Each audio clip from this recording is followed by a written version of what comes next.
Agri-food ETS event and to the debates that we're going to be having about the future of climate action, in particular looking at things from the angle of the agri-food sector. We're going to be discussing the benefits, the risks, and the alternatives that exist to an agri-food ETS at this stage. And indeed, the emission trading system has been the topic of many a discussion over the last couple of years, let's say. And a lot of exchanges have taken place because the idea of putting a price on agricultural emissions has been received with very mixed reactions from the various sides of the stakeholder spectrum. Today, we do have representatives from many of those stakeholders, and we really aim to have an open dialogue.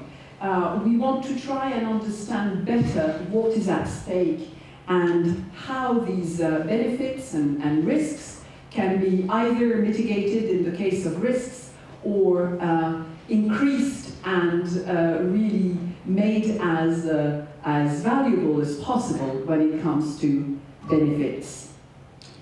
The date is of course very relevant because the agri-food sector is in the news and will be even more so in the news in a couple of days with the publication of the Vision on Agri-Food. It's not directly related, but it just means that there's a lot of things going on that are putting the sector in the limelight.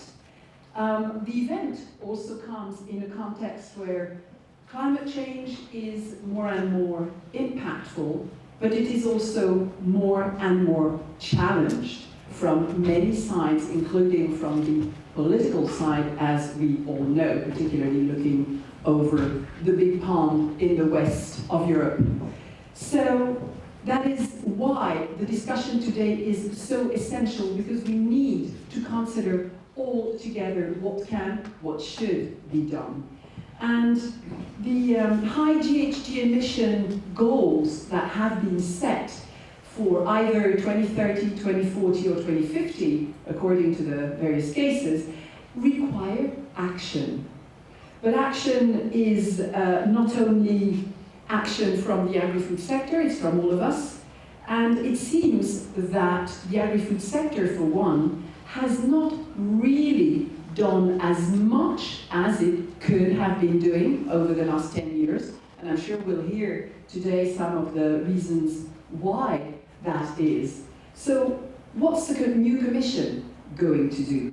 Uncertainty is very difficult for the agri-food sector to cope with.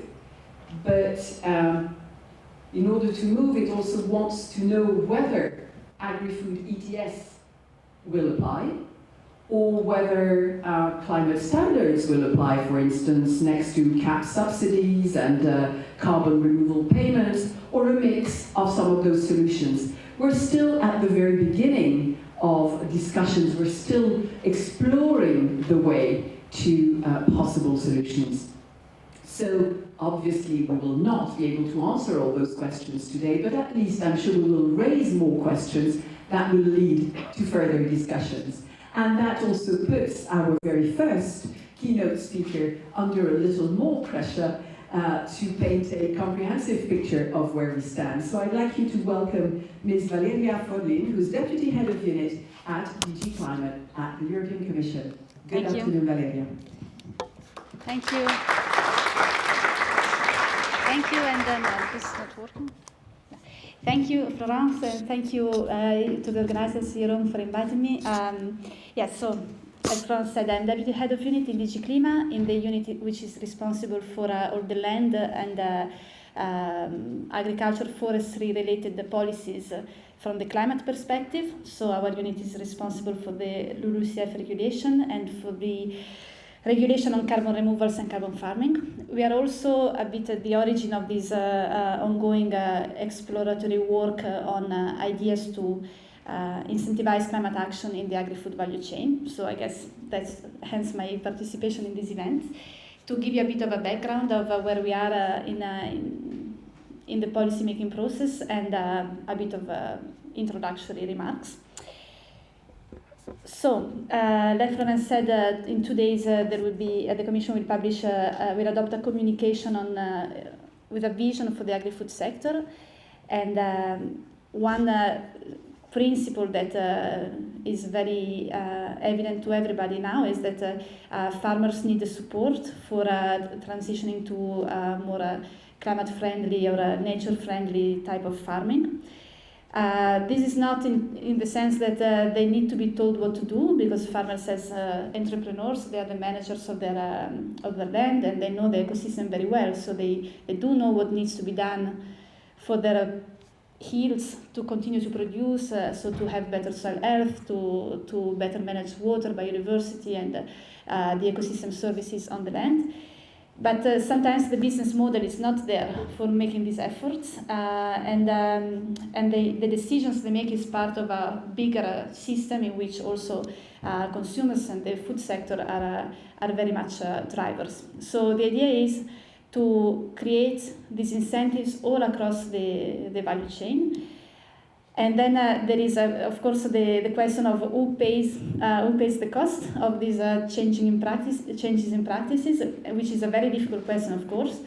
And not much can be said right now, because the discussions about the MFF, so how CAP money will interact with money from other sources will only be decided later this year with the MFF proposals. But it's definitely a question that is important to address. Another thing that we can, in the meanwhile, work on is to make it as simple as possible for farmers to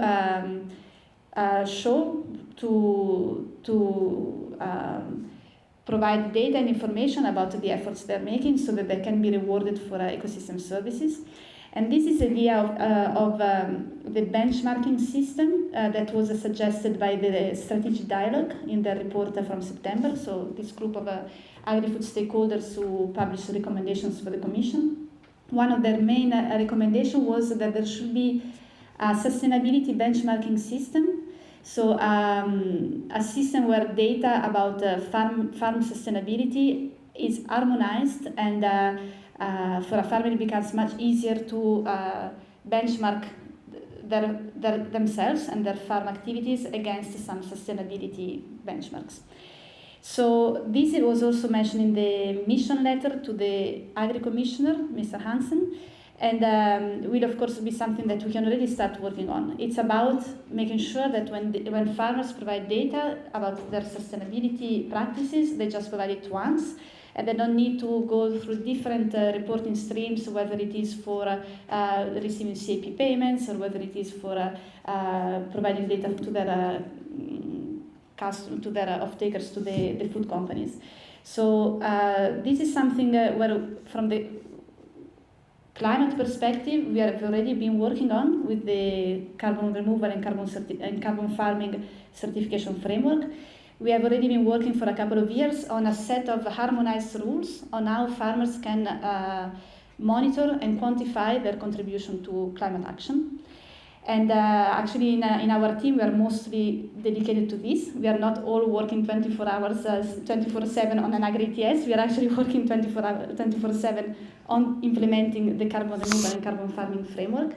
There are different work streams there as well. One thing is to create some rules for the verification and the registry. So this centralized registry of carbon credits will really help farmers to get this type of incentives, whether in a voluntary or in a compliance market. We need one registry where all the information is recorded, and this we are working on.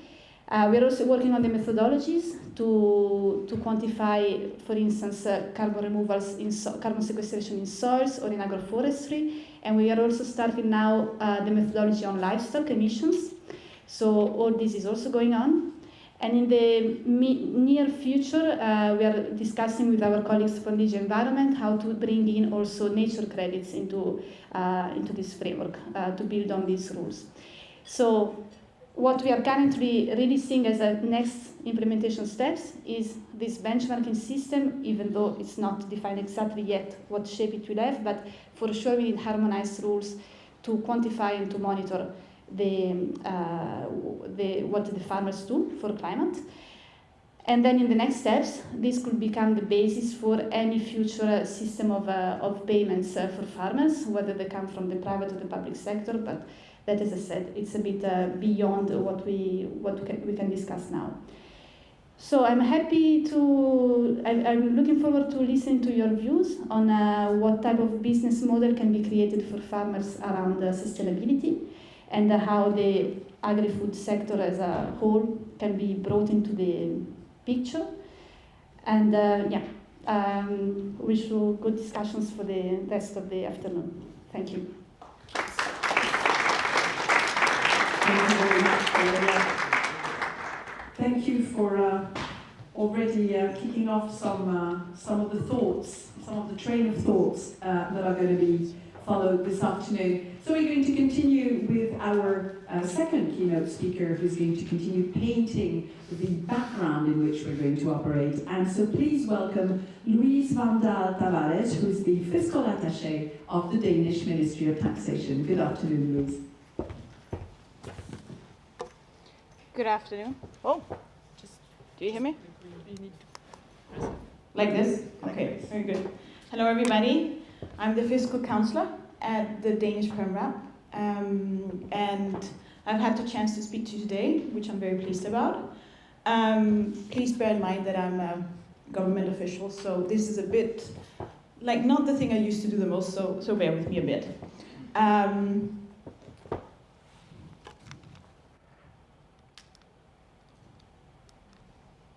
do I do this? Okay, very good. Before going into the tripartite agreement, I would just quickly go through the historic emissions of Denmark. As you can see, we've had quite a significant decrease, and we're very close to reaching our 70% reduction of emissions by 2030, already before the agreement. But this gap was the reason that we started looking at agriculture. We've actually covered many of the sectors, or all the sectors except agriculture, before we implemented or started to discuss the agreement. The baseline is here. You can see that emissions from F-gases and waste facilities are subject to a carbon tax of at least 100 euros per ton. And at the same time, we do subsidies to CSS. And this is in order to address negative emissions. We have, oh, sorry, go back, yeah, please. We've also taxed transport quite highly, and with the green tax reform, we started taxing industries. And then we started looking at agriculture. I have several times been asked, how did you manage to get this agreement through? And I think one of the main reasons lies here, because we already taxed all the other sectors, meaning that there was a high political pressure to look at agriculture, also from the other industries. Please, now. Looking at the agriculture sector, it's very important to note that over half of the emission is concentrated in the livestock production, and particularly in cattle. But the other fields, they also have quite a high emission. If you'll go to the next one. And here. In general, we've had quite a holistic approach to it, meaning that we have been looking at the green tax reform, the left side, before we started looking at the agreement.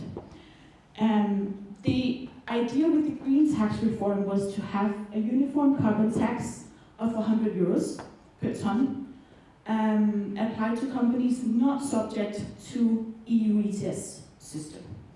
Companies covered by the EU ETS would then get a 50% discount, but but note that they would also be priced by the ETS, meaning that the total would be 150 euros per ton. And then we have a 17 euro tax on mineralogical processes. It might seem a bit low, but we did some estimations. This is, mainly the cement industry in Denmark that covers this part. And we couldn't tax very high before they would have a negative profit, meaning that they would move out of the country, and that would most likely lead to carbon leakage, which there was no interest for. Based on this, we started looking at the agreement. And for the agriculture sector, we have implemented a tax of 100 euros per ton, with a 60% basic deduction, resulting in an average tax of 40 euros per ton CO2.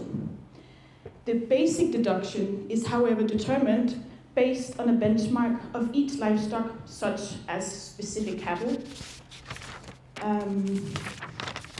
For instance, in average, the basic deduction is 60% of the tax payment. However, this deduction will be smaller for producers with more carbon-intensive practices, while producers with lower methods with lower carbon production methods will benefit, as their basic deductions cover more than 60%. For agricultural limb, the tax rate is flat on 100 euros per ton. For carbon-rich low-lying soils, the rate is only 5 euros. It might seem quite low, but compared to the amount of revenue, they actually have the highest burden. And then finally, there is a subsidy for the reduction of fertilizers and limb applied to fields, 100 euros per ton, which creates negative emissions.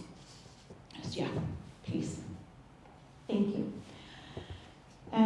As said before, I'm often asked, how did you succeed to get this through? Or at least, how come the agriculture sector didn't protest against this? And I think that there's a lot of answers to this slide. First of all, the process.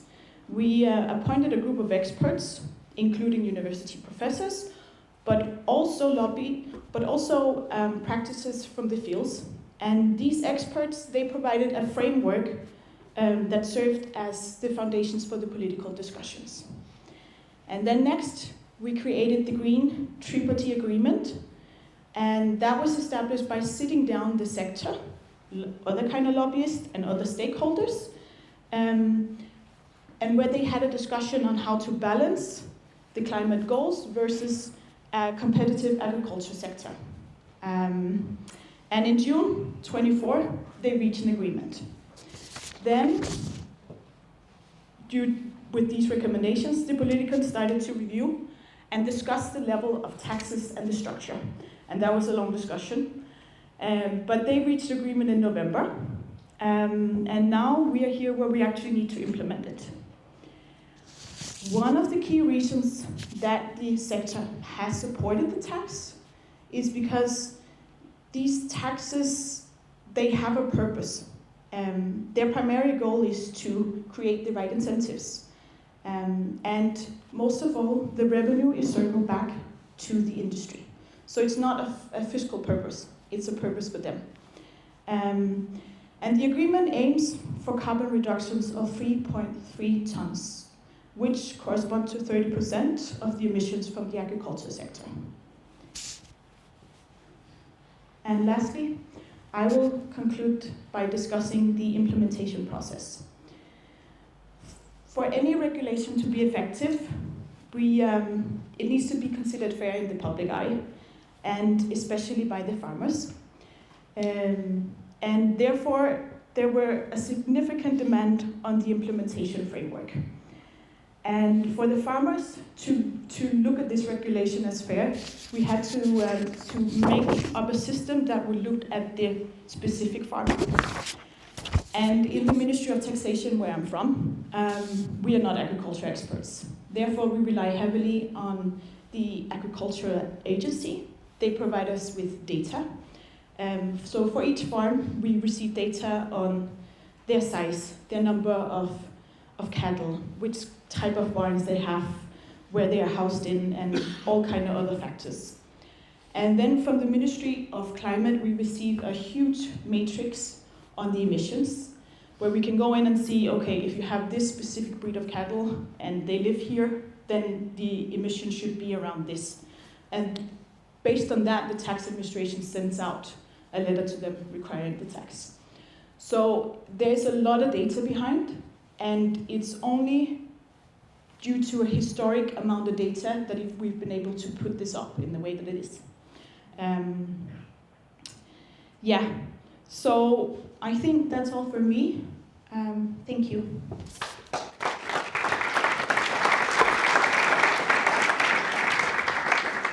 Thank you very much, Louise. And before I invite our next speaker, I realize I forgot to mention, but you must have noticed that this event is being recorded. It's only for internal purposes, but if you'd rather not appear on camera or not appear, not be heard in the recording, just let us know and we'll make sure you're not in it, just so that we are GDPR compliant and everybody knows what is happening. And the other thing I'd like to mention as well is that you're very welcome, on the other hand, to promote this event or comment or mention it on social media. And if you do so on X, then you can use the hashtag Agri-ETS, and you can tag TAPP as well, so that the discussion can continue online either throughout the event or afterwards. I forgot to mention that earlier, and I think it's important to do it as early as possible in the event. We're now going to move on to another point of view, the point of view of a major food company. And in order to do so, I'd like to welcome Bart van der Wateren, who is the Vice President for ESG Engagement at Nestlé Europe. Thanks a lot, Florence. And no, it's not working. Voila. Good afternoon. My name is Bart, working for Nestlé. I will start with a farmer story, but before I start, I would just like to understand who in the audience has kind of some agronomy clue here. Just raise that.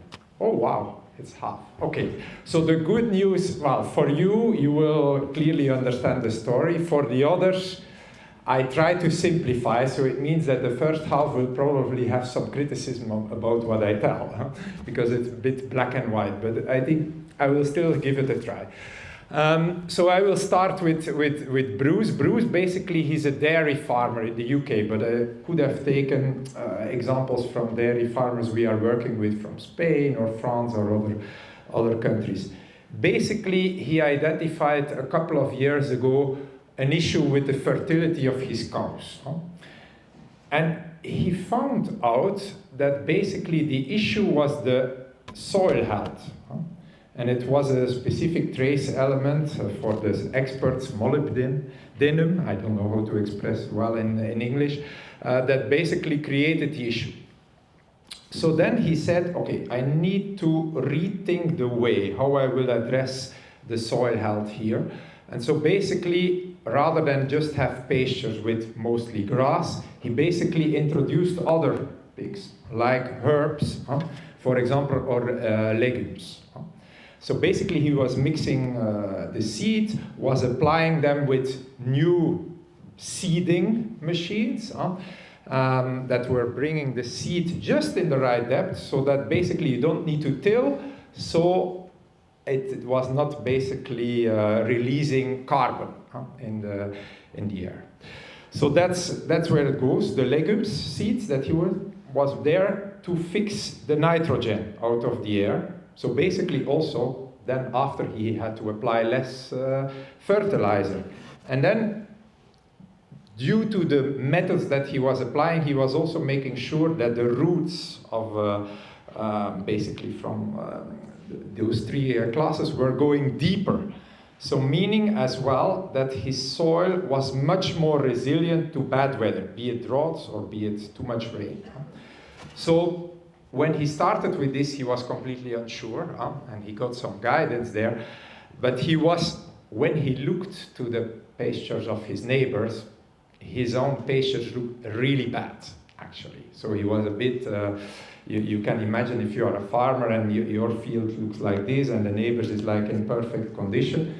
But okay, he sustained. Also, what is important to say, he had to reduce the number of cows grazing there because his pastures couldn't keep it. So basically he felt he was like less competitive on top.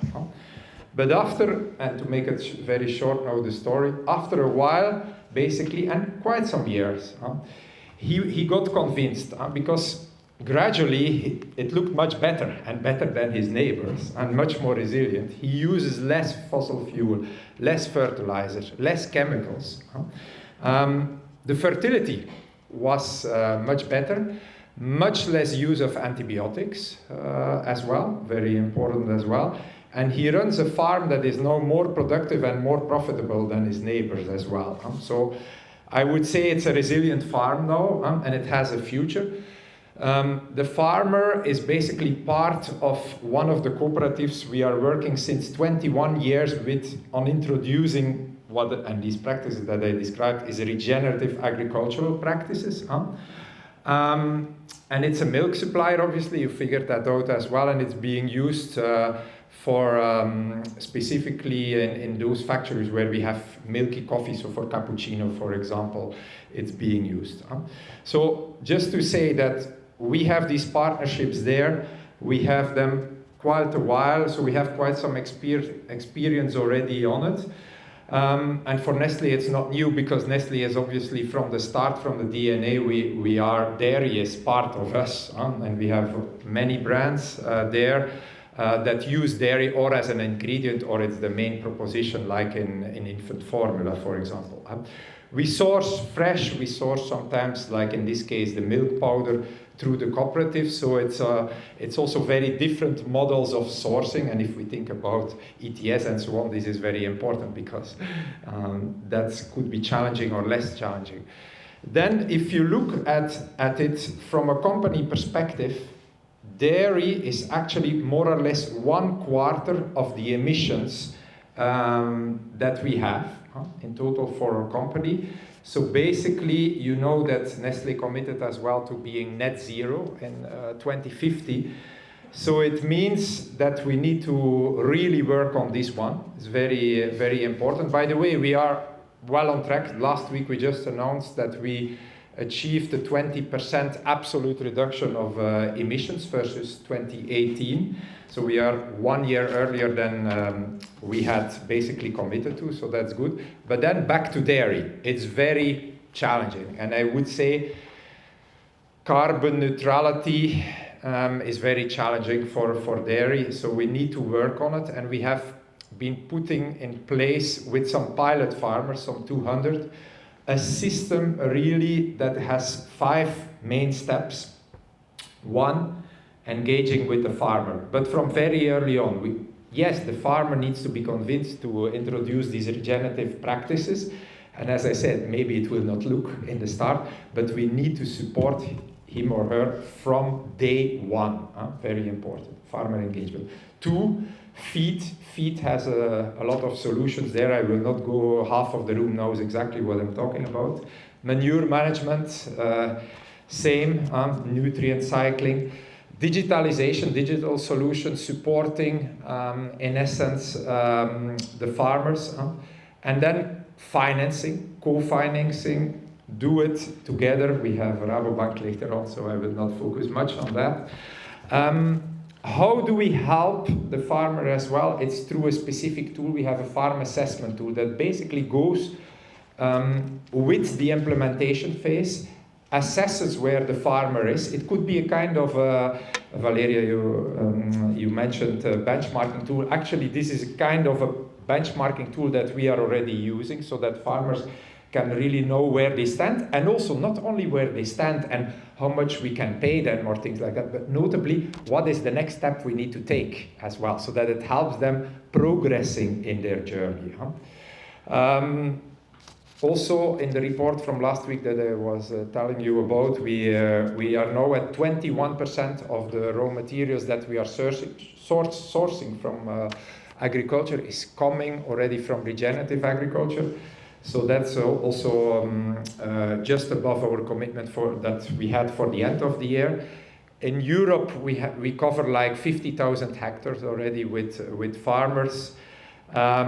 We have many examples, I will not expand on them, across Europe that we can build on, but I will maybe focus on a few policy recommendations, because that's, I think, important, that's what we want to discuss in the panel later on as well.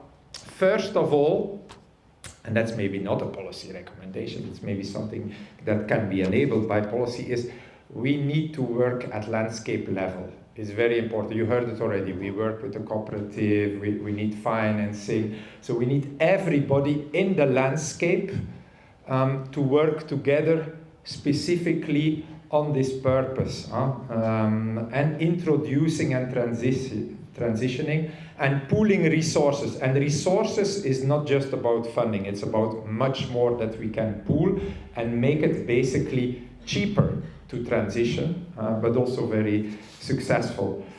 And by the way, what I didn't mention you, if we are successful, we can go to up to 120% increases in profitability according to the latest studies that we have. So that's quite appealing for a farmer, no? Then to the policy framework, I think two big things, two big asks. Valeria, you mentioned them. I don't know how realistic they will be in the current situation, but I think the level playing field, mandatory climate standards are important for us. I think we need to align the whole sector towards net zero. I know with CS-DDD that will be simplified or deregulated. We seem to go back rather than have more, unfortunately. And then coming back to ETS specifically, we know that it will be very difficult in this current situation maybe to price the carbon. In Denmark, and congratulations, you succeeded. But probably we will need to start in Europe to incentivize,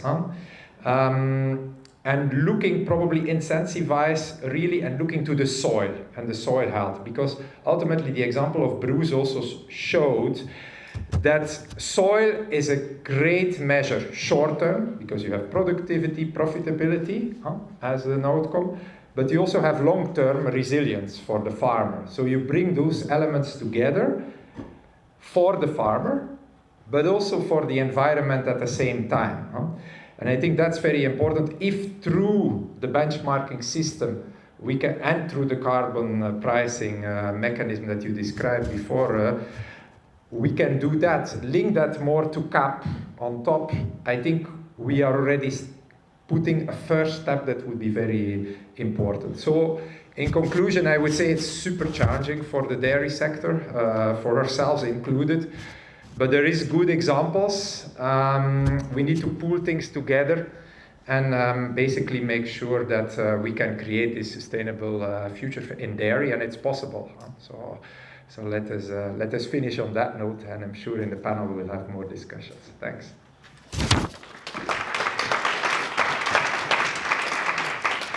Thank you very much, Bart. Indeed, another topic for discussion to our panel for reactions, but also to the speakers who are going to follow the series of keynotes.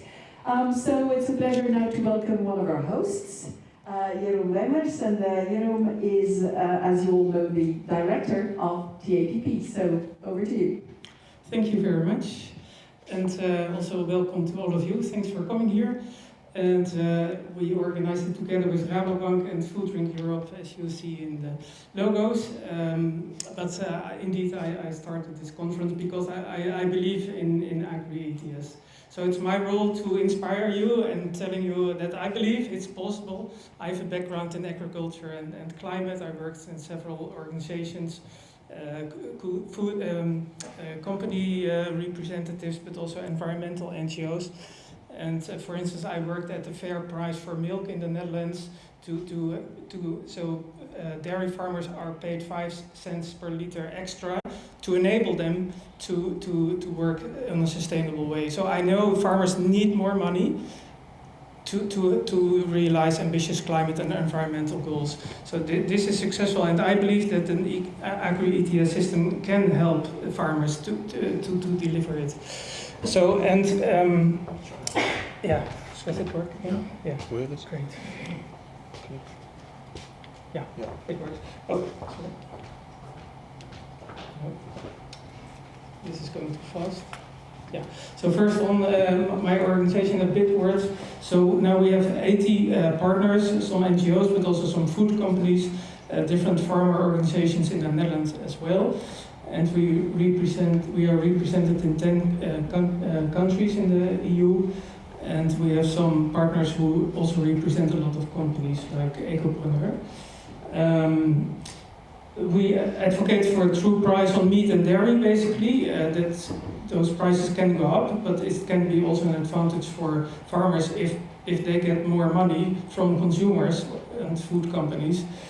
But it will also help the climate, because if we make meat and dairy a little bit more expensive, then we will eat less, and this has a positive impact on the climate, but it also generates money to pay farmers to help them reducing emissions. So in two ways it can be an advantage.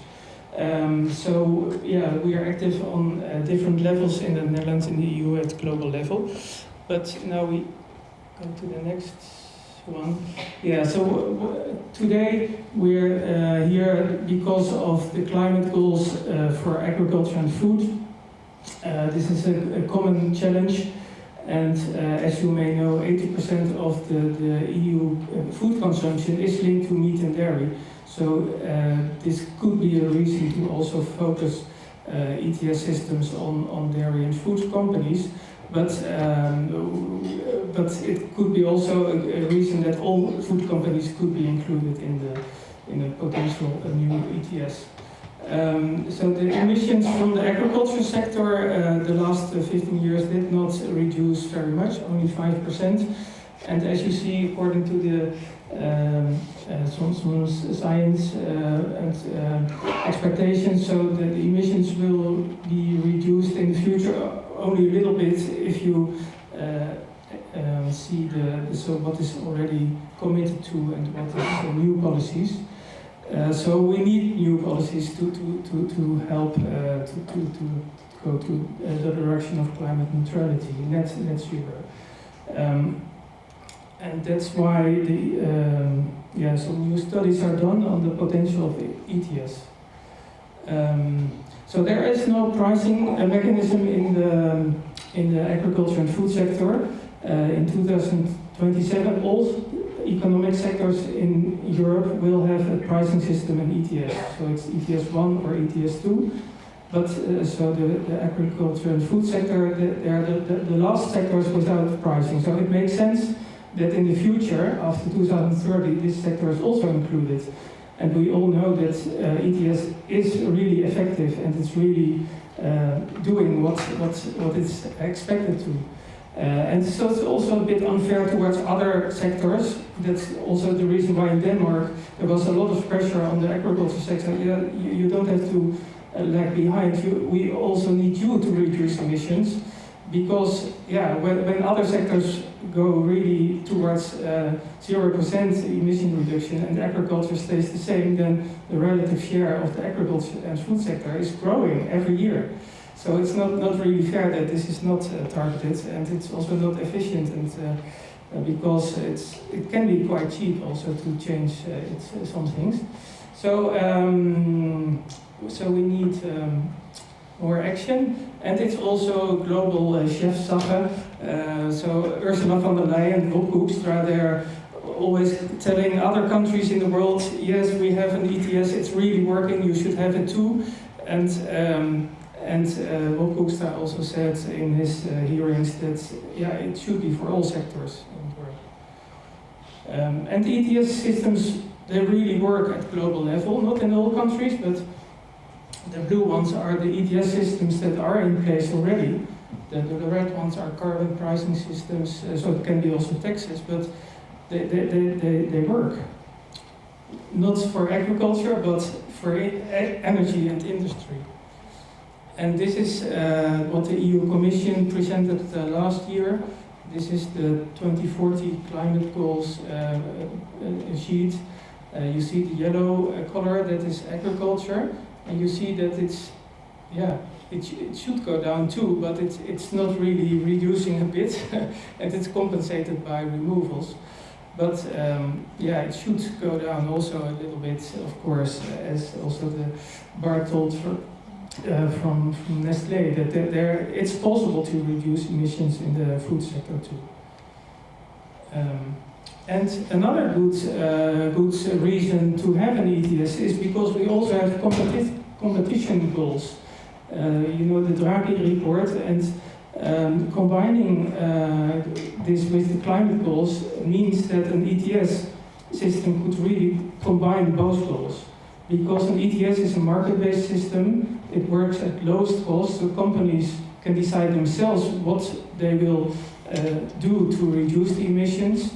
There's a price incentive, and every year the price incentive will be larger because there's a cap with going down every year. So, but the companies decide themselves, and there's not any government telling them to do how to do it, which is most in the times it's more expensive compared to when they decide themselves. So why do we need it? So I told you costs and benefits are important, and cost effectiveness, efficiency, transparency. It's also good for investors, because when you have this ETS system, it's for 20 or 30 years, so it's reliable, predictable. You know that you will realize the goals because it's designed to go down every year. So every year the emission cap will go down with like 4% per year. So everybody knows they can make investment decisions, because they know if they do not change, they will have to pay for the emission credits. And it also delivers revenue for the governments, and they can use these revenues to pay farmers, to help them and subsidize them, to make it easier for them to reduce the emissions. So this is how it could look like. So if it would start in 2030,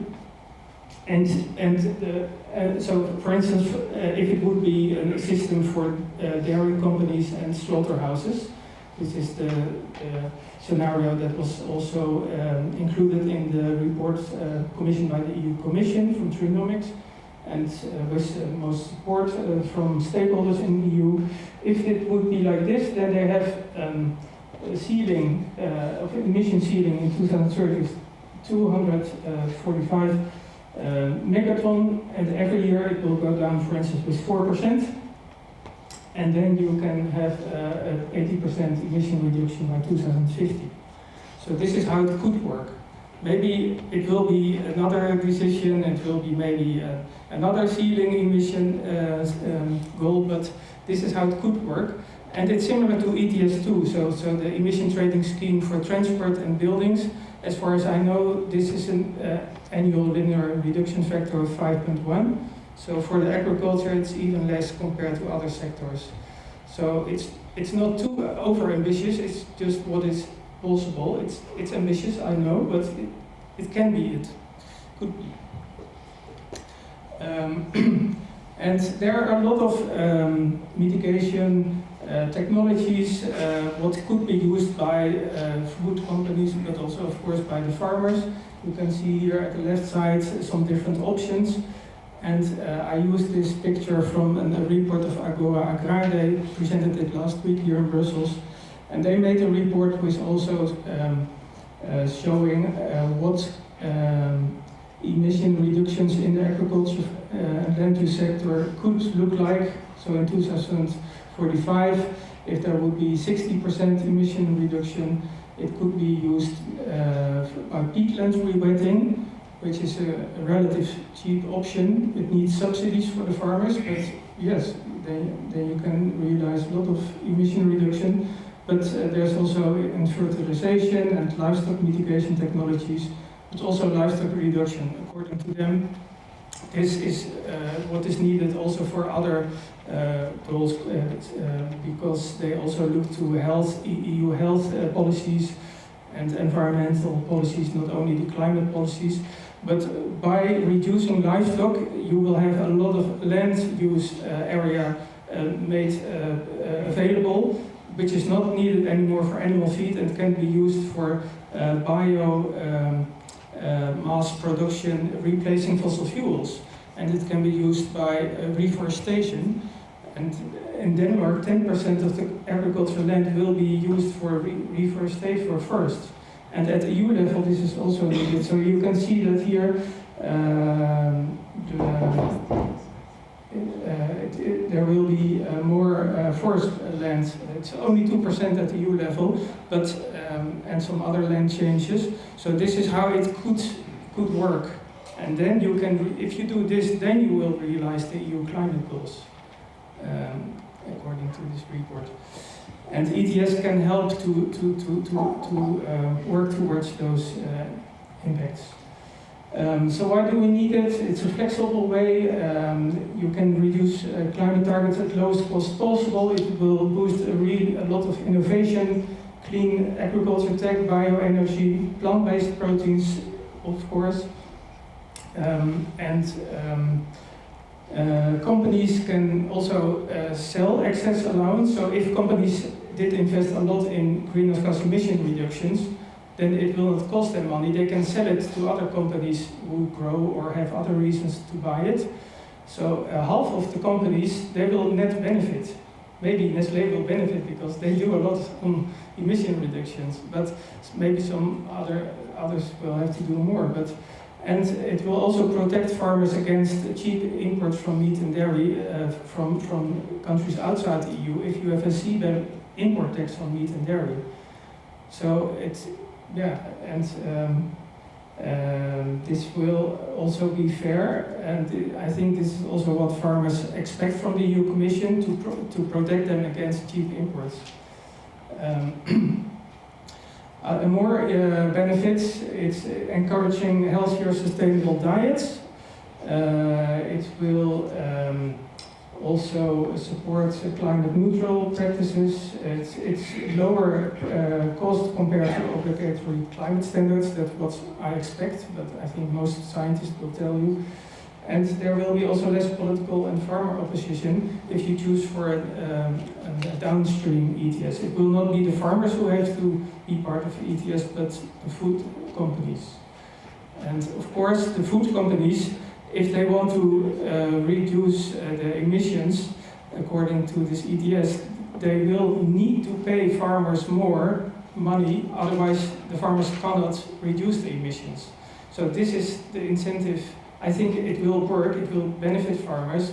They will get a higher price for milk and meat, otherwise they cannot invest in those new technologies. And otherwise the food companies are out of business because the farmers will go bankrupt. So they will have to pay the farmers more. So that is why I believe in this policy instrument. So our proposals are first, of course, a carbon reduction target for 2040 for the sector. It's not yet decided, but of course we need it. It should combine the cap reform subsidies, of course, and payments for carbon farming. We would also need policies for peat soils, and what is also really important, fair pricing for farmers, that with a below cost price. So a farmer needs to have a fair price, so maybe legislative proposals to help them, and that would be important, food, public procurement, etc. VAT reform on food prices can also be very helpful. A zero VAT rate on vegetables and fruits and plant-based meat and dairy, and a higher VAT rate on meat and dairy can also help national governments to realize their own climate goals and their health goals. So, and the revenue from an agriculture ETS system can be used to reward farmers, but it can be also used to compensate low-income groups, because in the end, meat and dairy will be a little bit more expensive if you introduce an ETS. And so, similar to the ETS1, governments can use ETS revenues to compensate low-income groups. And so yeah, this can be also done towards consumers in the EU. Another discussion is now at international level, the low-income countries also ask from rich countries like the EU, you should also compensate me because the emissions from your food systems cause 20% of global greenhouse gas emissions, and they also lead to damage in our countries, for instance in Africa. So they also want money from the EU. So an ETS system could be used also to compensate them. Focusing on slaughterhouses and dairy factories, it could be also all food companies, but now we say this proposal, so this is how it can look like, and we propose to exclude meat and dairy from organic farms. Why do we do so? Because we expect it could have a negative impact on those companies if they also have to reduce emissions in this way. We don't know if this will benefit organic dairy and meat, and we know the EU has a goal for more organic farms, so if we exclude it, it will be also an incentive for the farmers and the food companies to have more organic farmers, because they will be not in the system. So it maybe it can work this way. ETS systems and pricing carbon in agricultural food systems is supported by a lot of organizations. IPPC mentioned it in the last report. FAO used it, mentioned it in the last SOFA 2024 report. The EU Climate Board mentioned it as really important, otherwise they don't believe the goals can be met forever. There was a public consultation by the EU Commission in 2023, and 55% that supported agri-food carbon pricing, and of this group also the downstream agri-ETS option was supported most. So there was 40% of them who supported this specific version, and only 6% opposed to this downstream. So I heard also, for instance, the Young Farmers Organization they said if we will choose for an agri-ETS, then this downstream option would be best. So there was also a letter sent to Ursula von der Leyen at the EU Commission last year, signed by a lot of organizations, also youth organizations, companies, and also the European Alliance for Plant-Based Food, and so a lot of support is there already for the downstream option. And there was this strategic dialogue on agri-ETS, and they didn't say, yes, we love ETS, but they said, we are looking forward to the Commission to assessment so that we know what could be the impacts. And they said, yeah, we have to there are some concerns, but if those concerns are taken into account, so then maybe it could be a system. We need some action, so it could be, but we need some guarantees that it's not, it's done in the right way. And we believe that our proposals can fully, check all the boxes mentioned in the strategic dialogue. But to be honest, and there are some concerns, of course. So some people are concerned about biodiversity, but CAP payments will be directed more towards nature and ecosystem services. So this could be maybe the action to counter it. Animal welfare, yes, but you can also have legislations that there is a minimum standard for animal welfare. Small and organic farms could be excluded from the system. Some people say it's too late, it's 2030 and we need action now, but well, this ETS, it needs, similar to Denmark, you need time to prepare, first make the benchmark and the monitoring, verification, a good framework, and then you can implement it, but you have to start this. And we have to learn from previous ETS systems. So no free allowances in the start, like ETS 1, then the system doesn't work. Then it's only administrative burden and then it doesn't work. So you need first that companies pay for the allowances, and then you also get more money into the system that you can give to farmers. And the cap should be ambitious, not too lax, otherwise it doesn't work.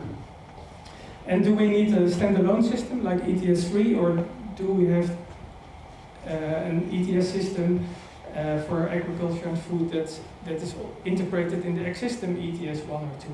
So that's a question. I don't have the answer for it, but there are both pros and cons. But most persons say it should be a separate one, but the risk could be that it starts new again and we make the same mistakes like we did with ETS 1, and there's some politics made, and then it doesn't work, it's not too ambitious enough. So, but I think a separate one could maybe the best, but there are some different views on it. So this is the end of my slide. So we need good targets, so we need carbon pricing, we need incentives for farmers and consumers, and you can look on our website if you want more information. So thank you, and apologies for my long speech. Great. My name is Amanda Björksell. For those of you who don't know Copa-Cogeca, we are representing the European farmers and agri-cooperatives. So I will give you a view on our take on these systems that has been highlighted today. It's not enough time to comment on all of the details we have already heard about, so I will be quite not going too much into detail.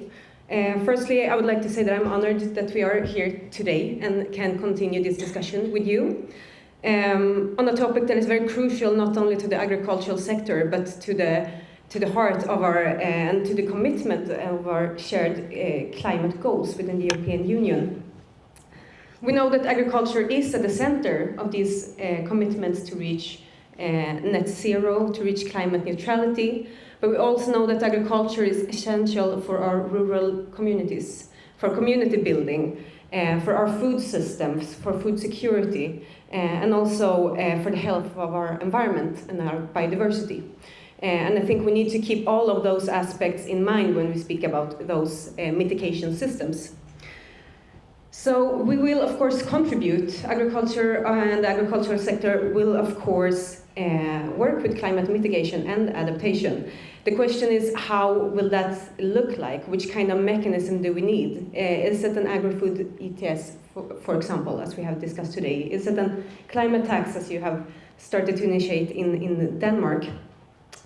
And I think that it's imperative to carefully examine the consequences of these kind of systems, both on agriculture and on biodiversity and on our food production in general. So I want to highlight some consequences. Firstly, we need to stress that agriculture faces quite different challenges than the other sectors already facing an emission trading system. The main being that our emissions are, to a large extent, biogenic emissions. They arise from natural cycles, cyclical processes such as methane from livestock, but also nitrous oxide from soil. And this means that these emissions, I don't say that we should not mitigate them, I say that they are not as easy to control. They are heavily influenced by environmental factors like the weather, like soil conditions, like geographic location and so on, making it a bit more difficult to control and to measure and to report and so on. And this variability really underscores the need for a more tailored and nuanced approach when it comes to our emissions. And we also must see that the aim is not that agriculture should reach zero emissions. These biogenic emissions are necessary. If we want food production, there will be biogenic emissions, but they're cyclical. So when we speak about the percentage of emissions coming from agriculture within the European Union, I would say that maybe the best scenario is that 100% of the emissions comes from agriculture and our biogenic emissions, just to challenge our mind of how we compare the different emissions. And our reflection on the study exploring this agri-food ETS have revealed quite some concerns. We think that such a system could impose disproportionate costs for farmers. I think you have already heard this. Many farms already now operate under narrow economic profit margins. And we see a risk that also these systems, even if it's upstream or downstream, that would try to shift the costs would risk penalizing the farmers, not giving proper incentives, time, or actual tools to reduce the emissions. We know that the emissions you want to reach, the emissions you want to target with these kind of systems are on farm. So they are not downstream, for example, which means that the farmer will be affected. And we also see that this approach, depending on how it looked like, could lead to increased food prices, of course, which could also risk food security and the potential loss of competitiveness for the agricultural sector, the European agricultural sector.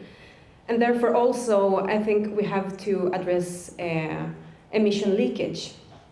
And then we also have to ask ourselves the questions, also linking to the future vision we will see in just some days. Where do we want to see European agriculture in 2030, in 2040, in 2050? Which role will we have on a global market? Which role can the European agriculture have when we look at a globe where more and more of our neighbors outside Europe, also within Europe, will have difficulties in producing food due to climate change? So what is our role? What should we actually produce?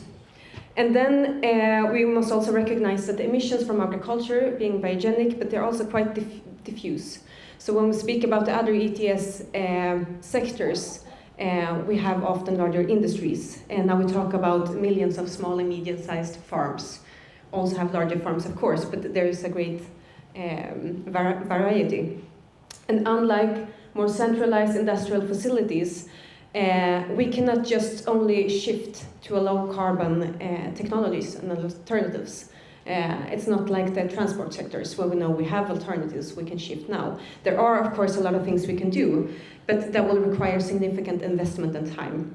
And many of the required innovations, when we look, for example, at the study from Agora, we see the feed additives to reduce livestock methane, as an example. Or we have precision farming that could reduce the emissions. But some of them are still at the infancy, and we need to develop and put a lot of research and innovation in this, of course. But they are also often financially out of reach for many farmers, which means that we would need another kind of support to actually achieve this. So the question is, will I just complain about the systems which we have looked at today, or what can we actually do? What do we want? What do the agricultural sector actually want? And I think that there are some low-hanging fruits. That is not the question. The question is, how can we support the farmers? The path we take forward must be one that would incentivize farmers and support farmers as partners in climate action and not as scapegoats. And I think the rhetorics in this discussion is also very important. So we would rather advocate for alternative approaches that could incentivize sustainable farming and sustainable practices. And these have depend on the region, on the country, what is actually needed. And do that while safeguarding our food systems, our rural livelihoods, and biodiversity. And for example, we can look at the voluntary carbon farming, the promotion of certified carbon removals, and also investments in research and innovation and advisory services. And we see them as quite promising ways of actually reducing the emissions. So to, in an efficient way, reach the climate targets, not only for 2030, but 2040, and then onto 2050, we empathize that we need a multi-phased approach that would integrate these kind of incentives with a bit more regulatory clarity and also market-driven solutions rather than relying on these kind of compliance-based mechanisms which we can see in, for example, an Agri-food ETS. So given our conditions, the biogenic nature of most of the emissions, and variable climate dependencies, we argue that we require a more tailored policy tool or a set of tools that would support both emission reduction but also climate adaptation and strengthen biodiversity and safeguarding biodiversity. And we would also urge policymakers to ensure the policy coherence between the different regulatory frameworks. For example, the alignment of a potential agri-food ETS must go hand in hand with the Corporate Sustainability Reporting Directive, for example, and should minimize the administrative burden. And I know we speak a lot about simplification and administrative burden, but if we can have tools and mechanisms that can actually reduce the administrative burden, we would free that time and energy, effort and finance for the farmer to actually do things that would matter for the climate. So this is about what do we want to use our time and money into. So harmonization and clarity is actually essential to make it possible for each farmer to contribute and to achieve climate action at farm level. So to conclude, from Copa-Cogeca side, we stand ready to collaborate and to continue this discussion with the industrial stakeholders, with policymakers, with environmental organizations. We think that we need to develop a strategic climate policy for agriculture, a policy that will place the farmer at the center and promoting a just transition while we are safeguarding food production, enhancing biodiversity and climate resilience, of course. Because climate change is the biggest threat we face as a sector. We are already now very much affected. And of course, we are committed to contribute to this and do our work on climate change. But then we have to work together, and we need to look in a holistic way of all of these kind of aspects and see how agriculture also is a sector a bit different compared to the other ones. I know that the ETS is very successful for the fossil emissions, for example, but when it comes to agriculture, we have to have a more holistic approach and maybe to start a broader discussion before we go into these very specific details on an emission trading system, for example. So looking forward to continue the discussion, and would love to talk more to you also in the break. Thank you very much. Thank you, Mette. Thank you very much for your reaction. And Rabobank has been mentioned earlier on, and it is indeed yet another angle of the stakeholder spectrum. So I'd like to welcome Alex Datema, who's the Director for Agriculture and Food at Rabobank. Thank you. I'll start with the wine, because my foremost task here is to bring wine to every speaker and panelist, and I forgot so far, so I would urge them to drop by me to get a bottle of wine. But there's a little story about this wine.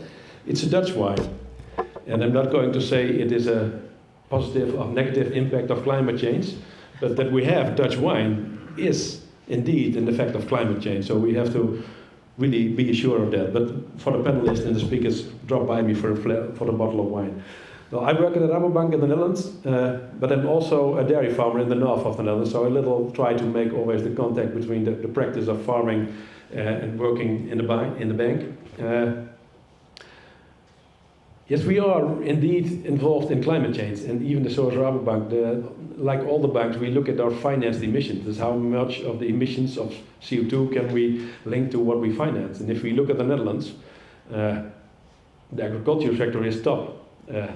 If you look at how much emissions that we can link to our financing in instruments, and the greenhouse sector is on top, and the next sector is the dairy farming.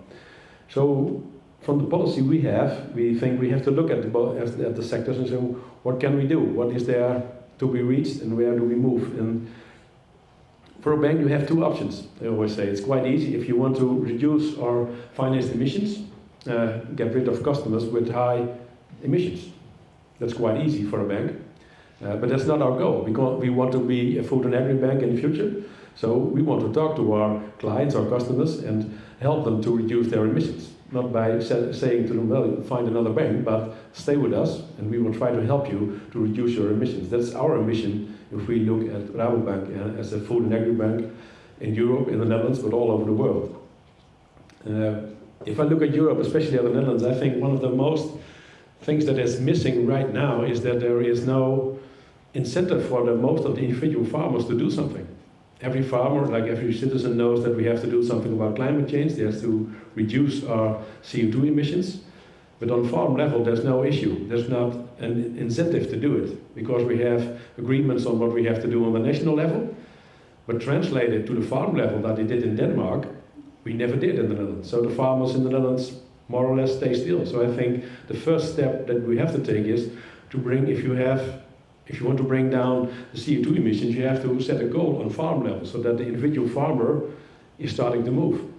And if you do that, and you give them an incentive, especially when you give them a carrot, they will start to move. If you look at the greenhouses in the Netherlands, they are moving because they want to do them themselves.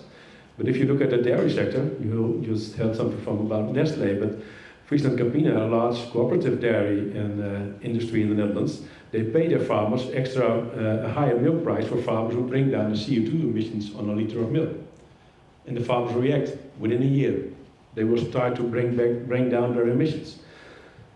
So sometimes you don't even need a stick, you just can use a carrot to make sure that people are going to move. But the first thing is they have to know that they have to move and they have to have a goal on their farm level to reach. That's the first step that you have to take to get somewhere. So, and I think we lack that first step in a lot of issues. The second thing is about CO2 removals. How do we work on that? And when I look at it, I get always a little bit uncertain what is the right way to address such a thing. I think there's a lot of discussion about the data, can we measure it and can we prove it? Well, I think that's temporary, but in a few years we will be able to measure it and to prove it. That's the issue for now, but not for the future. The real issue for the future is in my opinion, do we keep the removals within the dairy sector or the food and agriculture sector, or do we sell the removals to the car industry? Because there lies, in the end, the big issue. Do we want, and I think what Copa-Cogeca was saying, well, you cannot have a food and agri system with no emissions, but we have to bring them down as far as possible. I think one of the main hurdles for reaching the goals is that there is not enough money within the value chain of food and agri to do large investments in sustainability and CO2 emissions. So we need more money in the value system and in the food and agri system to let the farmer invest in the future. But I'm not sure that the removal of carbon is the right way to get more money into the system. Because if we want to get more money in the system, that means that people from out the system has to pay for it. And that means that the removal of carbon is not put on the conto of the food and agri sector, but it's put on the conto of the car industry or the television industry. So I really am hesitating a little bit how to work for it. And the proposal that Jeroen presented, one way it sounds good, and the other way my hesitation is there from, does it bring extra money to the system? Because I think that's what we need. If we want to have a more sustainable future in the food and agriculture, not only for CO2, but you have to look at it in an integrated way, then we need more money in the system. And this is, I think, the biggest issue that we have. We can look at everything, but in the end, we have to pay a little bit more for our food, or in one or another way, and make sure that the money lands on the farm level so that the farmer can invest in the things he has to do. I believe in the entrepreneurship of the farmers. And if you give them a goal, they will work on it, and they probably will get, they will probably set large steps. And I think the best way to do that and to start it and to make farmers enthusiastic is to start with a carrot. And in the end, probably we need a stick to make sure that the latest farmers who are a little bit behind are also taking the right direction. Thank you.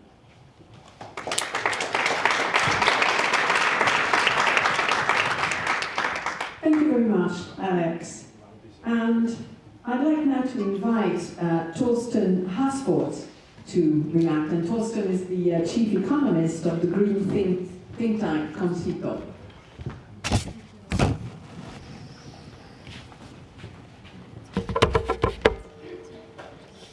Thank you for giving me the time to come here today. I had some slides, but I don't know if we can get them. But whilst the slides are being found, I can start talking. Of course, we're a Danish think tank, we're an independent Danish climate think tank, and I of course talk from a position of privilege, because we have a climate tax. We're going to have a climate tax on the emissions of agriculture by 2030. We are small, we're a rich country, we have a very consolidated agricultural sector. What in Denmark is a small farm is, in a European context, a large farm. We have a lot of data on all our farms. We have a lot of historic data. It was already presented, those facts. So of course, I come from a position of privilege. But one thing I'd like to say is that, or my encouragement is to try to accelerate the point where we actually cross the threshold, where we get to the point where we actually implement the things that are needed for agriculture to move on.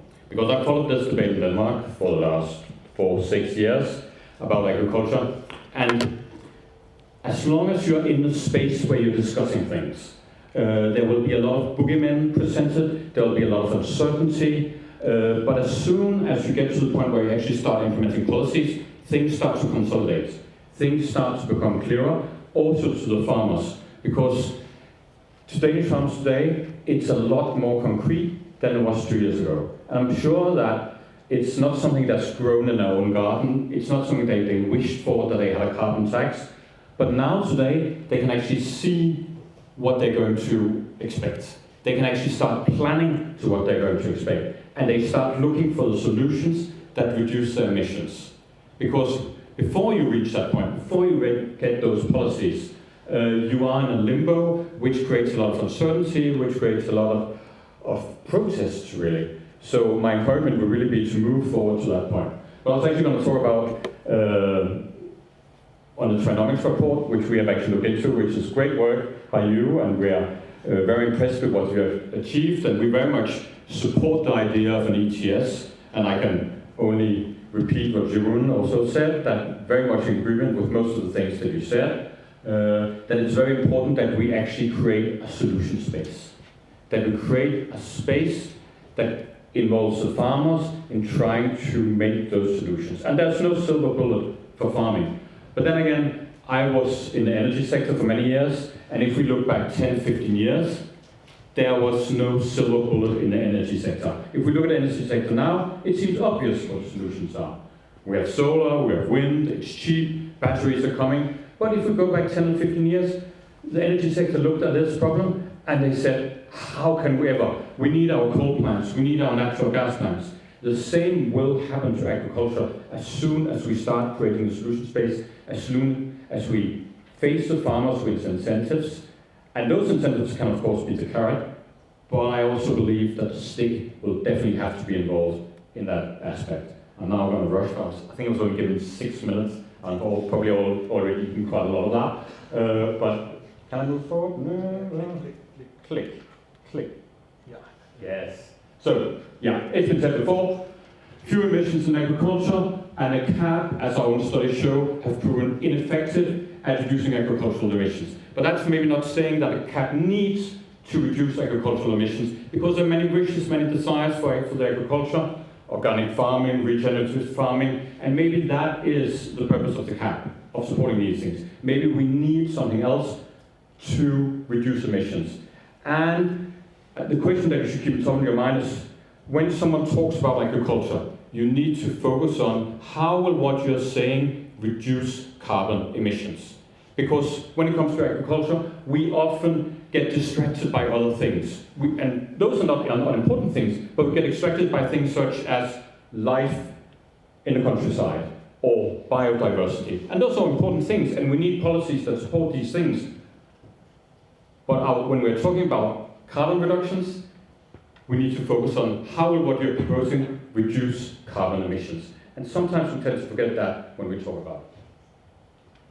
So we looked at the Trinomics works, and we very much ended up in the same point as Jeroen described in the downstream model. The problem that we have very many farmers in the EU, I think I've heard a number of 9 million. So 9 million actors working with an ETS, that's not going to happen. That's where the downstream model, where it's dairy, the producers, the meat, dairy processors, will be the main carriers of that. But then, and I'm going to do it slightly quickly, I'm going to jump, I've mentioned the solution space. We need to create a link between the processors and the farmers. We need a middleman who can ensure that the farmers get the benefit in an ETS.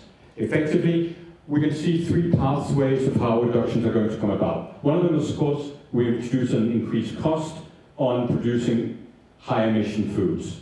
That will reduce demand. But actually, what our study shows that even with a high tax in Denmark, it has very little effect on the consumers. It's mostly a boogeyman. The consequences of a carbon tax in agriculture is fairly limited. Then, of course, we can have Danone, Nestlé, and others who can try increasingly doing hybrid products. So not just a dairy product, but maybe a dairy product with a bit of plant. That's pathway number 2. But very important is that with a downstream model, which is probably the only realistic model, we need somehow for the farmers to see the benefits. We need to have clear incentives, clear value, so that small farmers aren't forced to be negotiating with Nestlé in terms of how much they're going to get for what they provide. We need a relatively clear framework of deductions for farmers and compensation so they can see the advantages of entering into these things. I think I'm about to use my time, so I'm quickly going to go forward. We need a cap which doesn't necessarily reduce emissions, but certainly which doesn't work in the opposite direction of an ETS. We need the revenues from an ETS going back to the farm sector. We need a focus on other environmental objectives, but these don't need to distract us from the purpose of reducing our emissions. That's it for now. But if you have any questions, you're welcome to come and ask me.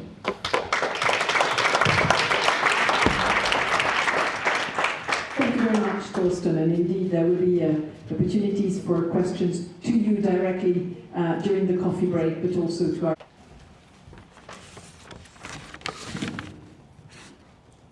Good afternoon, everyone. I believe I'm the last person standing between you and your cup of tea, which is not a great position to be in, but I'll try my best.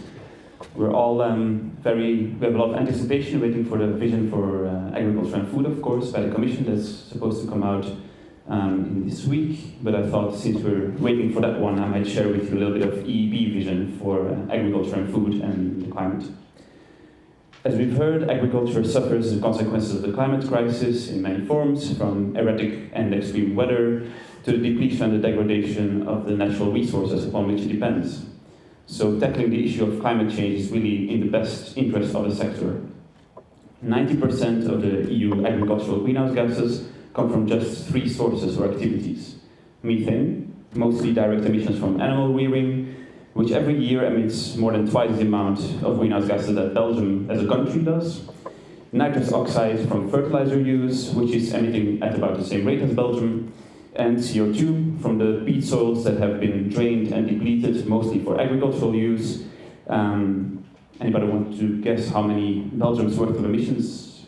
2.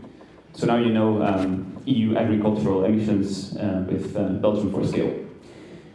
EU agricultural emissions, as we've also seen before, have close to stagnated for the past 2 decades. And with current and planned measures, we're looking at a decrease of a few percentage points over the next 15 years.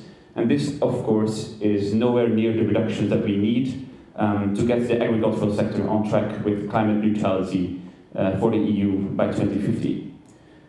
There are many different ways of dealing with these emissions, but good ways of dealing with them are less plentiful.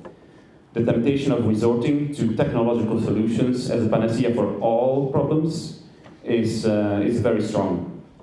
Solutions that hold the promise of business as usual, just a tweak in the process, the key to even further intensification, better efficiency, larger scale. Some of these solutions can be part of the answer, but on their own they will fall short. They will fall short because they're partial fixes that just plaster over the cracks, creating the illusion of progress, while in fact paving the way for, in some cases, unexpected, and in most cases, unwanted long-term consequences, whose financial and societal costs will long, and far surpass whatever investment costs to begin with. On their own, they will fail because they do not address the issues at their core, but instead they lock us further into the unsustainability of a system that is built on mountains and rivers of external toxic inputs and so-called ghost hectares of deforested land. That's pretty grim, but there's also good news. And the good news is that the right way of dealing with these emissions will also help us achieve our other environmental and societal objectives. Nature-friendly farming is not an oxymoron. There are already farmers all over Europe that are showing us how to do it.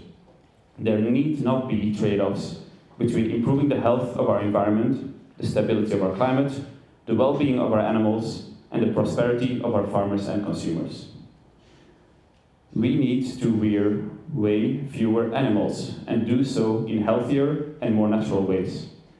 We need to eliminate our dependency on synthetic inputs, and peatlands should be wet.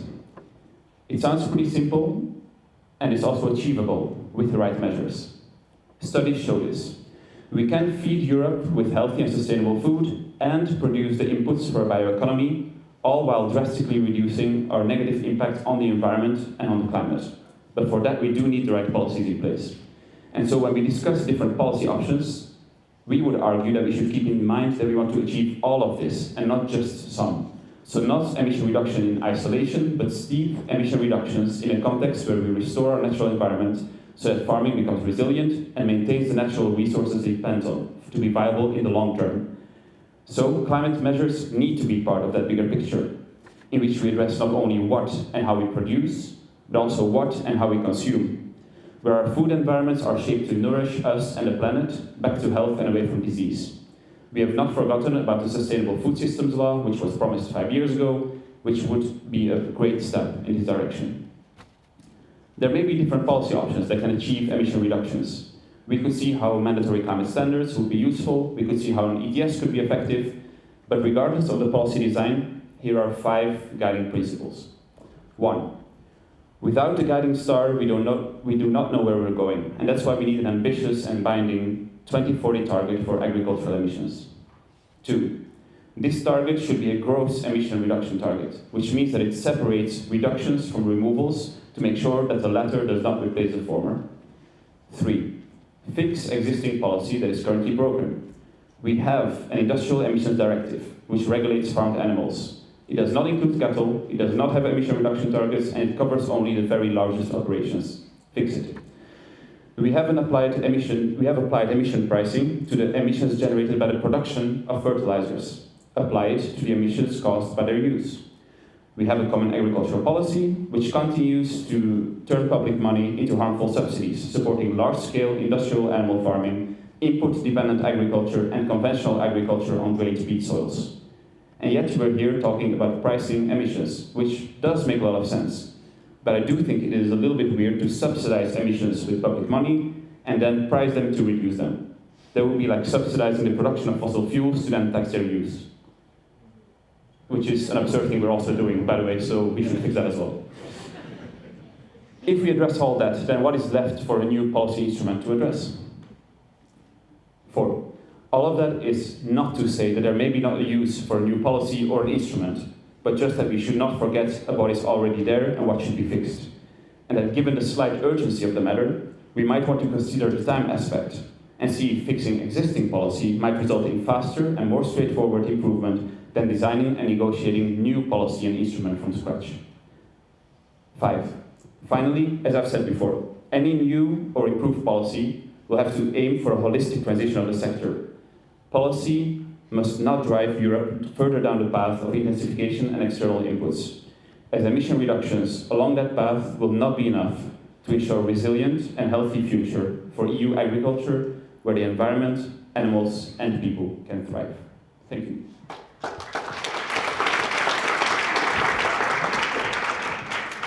Thank you very much, Matthew. So, with our 5 reactions, we've already had quite a lot of food for thought. And joining me for this panel, we have more points of view, but also maybe more reactions to some of the suggestions and proposals that were made earlier on. I will, after the first couple of questions to the panelists, I will open the floor to the audience for questions on that first part, and then we'll pick up and continue with questions. We're going to try and make this as lively as possible, so do prepare your questions. And to the panelists, I'd like to invite you also to react to one another or comment maybe as we go, so that we can also have some sort of conversation as opposed to a series of questions from one to the other.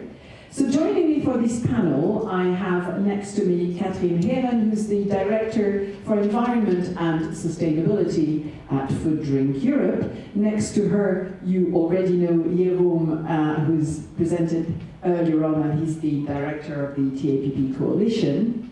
Next to Jérôme is Bert Ollings, who's the Director for Public Affairs at the Vion Food Group. And At the end of our table is Long Lam, who's a senior consultant at Trinomics, and that's a consultancy specialized in energy, environment, and climate change advisory work. So welcome to all four of you.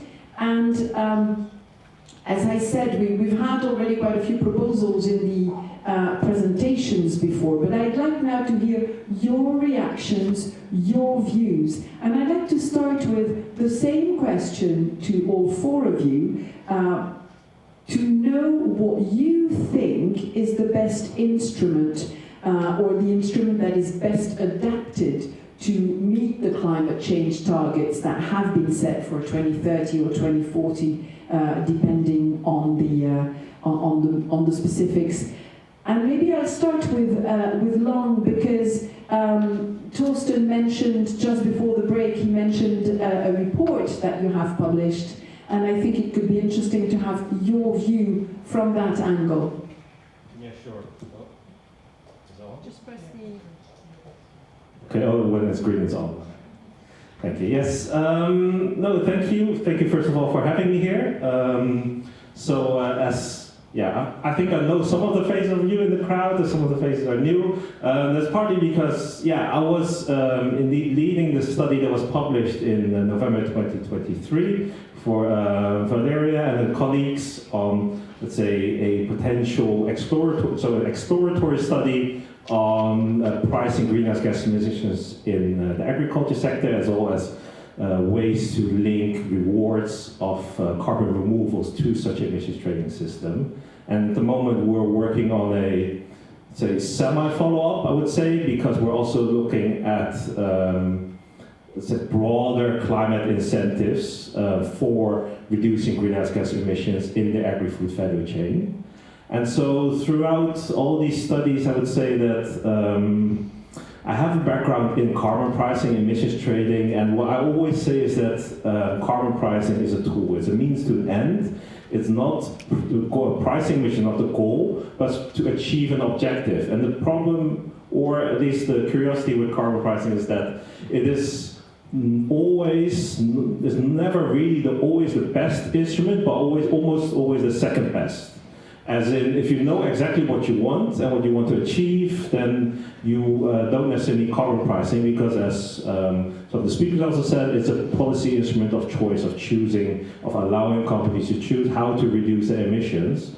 But that also means that in a complex policy landscape, you need, of course, carbon pricing. I think it is a powerful tool, but you also need other types of policies. So to answer the question of, what kind of climate policy instrument is the best, I would say a package of policy instruments, of which carbon pricing can be one very powerful tool, be part of this, but it should be accompanied with other policy instruments, clever design measures to also especially reduce the impacts on adverse impacts on households, on low-income households, on consumers, as well as to safeguard the competitiveness of businesses.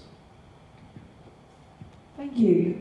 Catherine, in your view, what's the best solution? I mean, Long mentioned a mix, so that's yet another solution. So what's yours? Thank you very much, Florence. Yes, and good afternoon, everybody. I would actually like to continue in Lang's proposition. So broadening up the spectrum a bit, if should it be an Agri-ETS or what kind of policy tool would we need? Maybe to get back also to where we come from. So FoodDrinkEurope, we are representing the food and drink industry, which is like a large industry, with very various players. And we closely work with farmers. We had some examples earlier from Bart on projects on regenerative agriculture. There are lots more of examples out there. So I would like to look a bit more broader on what we need to do to decarbonize. We are really committed to go there, to go this way. And maybe just also to put it a bit in context in terms of numbers, what volumes are we talking about? In 2020, agri-food, the whole industry as a whole, so not only agriculture, but across the value chain, was responsible for 31% of the greenhouse gas emissions in the EU. And 73% of these emissions in agriculture, only 12% in our manufacturing part overall, which means that when we want to reduce along the supply chains, we need to look beyond. So downstream and upstream in order to really work collaboratively together across the supply chain. and to facilitate the swift transition towards net zero.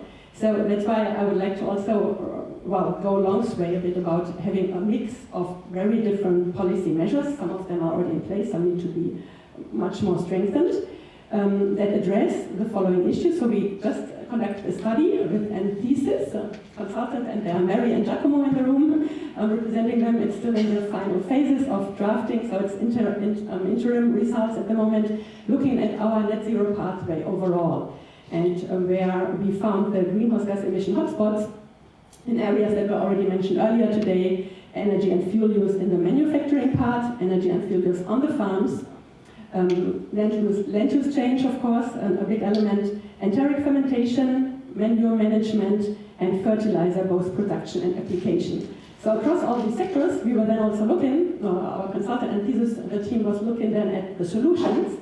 So of course there are solutions for all of these. It links to renewable energy applications, to better grids on the farmland, but also in general, also better systems on using, let's say, for example, combining different problems, making them to solutions, like using manure and creating biogas, and at the same time you can produce even fertilizer, phosphorus.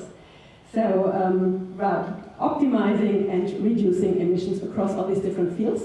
So this is why one tool alone will not be able to address this from our view. So we have like 7 major asks on policy recommendations or requests to the policy level. First of all, it would need to start with a holistic and coherent food strategy. So food and drink strategy. Quite often our sector is either covered or not covered in the industry, and then in the agriculture where it's about farmers. So our industry as a whole, as an impulse that gives inspiration across the supply chain, as Bart pointed out earlier, could be quite useful in terms of having a holistic strategy. And then incentives. So we heard about the carrot and the sticks, but really also financial incentives that drive the transition to sustainable food systems in different ways.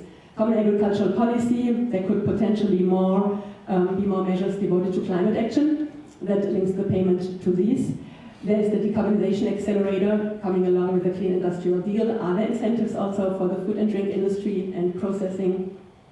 So all of these should be really looked at holistically. Access to renewable energy, both for the manufacturing and also at the farming level.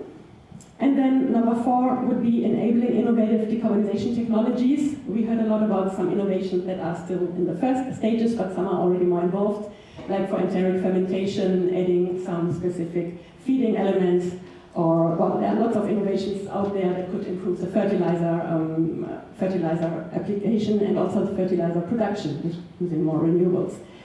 Number 5 would be better regulation and sustainability benchmarking. I think sustainability benchmarking was mentioned earlier also. So that's very interesting in terms of having data and having comparable data across Europe, across the different farms, across the companies.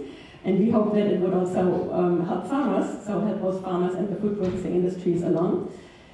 Then effective and simplified due diligence. Of course, a lot of talking is about reduced deforestation, so this would be about the imported emissions that we kind of get in. So making this realistic, with a realistic time frame, feasible for companies to follow up on, but also provide certainty to the sector. And finally, help consumer engagement. So this is a bit more broader because we don't see that only one single tool can solve the whole problem at once. Thank you, Katrine. Bert, from your angle, is that also is a mix the best approach? And if so, what mix? I think we are in Brussels, and then we are also obliged to speak to our policymakers. What do we need to get things fixed? And I also use the word of Matthew, fixed, get things fixed. Because there is already a lot of new legislation out, which is in the status of being implemented within the current years. The only thing I see now happening is that without awaiting what the effect is of the current new legislation already, we all speak about new legislation and new rules and all that kind of thing. So we get a little bit nervous about this. But on the other hand, we need some more and some better taxonomy that we spoke about. We are working on the CSRD. Big companies are implementing the CSRD. They are asking for real data. And this is moving the whole supply chain. And that's great. But what I don't hear from Brussels, and what is totally missing in the member states, is who is supervising the implementation of CSRD? Who's doing that? Even it's not on the local political agenda. So no, the big four or the others, the auditors, they just do what they like, and we see different solutions for the same issue. That's not how we can work toward this sustainable future. For good sustainability, it's needed that we, in the end of the day, make the consumer pay for the product. And there we have to realize our better situation, that we have less carbon footprint and more animal welfare and better biodiversity and all these kinds of things together. So we see we made a big step on animal welfare during the past years with our retailers in the Netherlands, and they are all paying the farmers substantially more money for the meat with a little bit more animal welfare, which is good.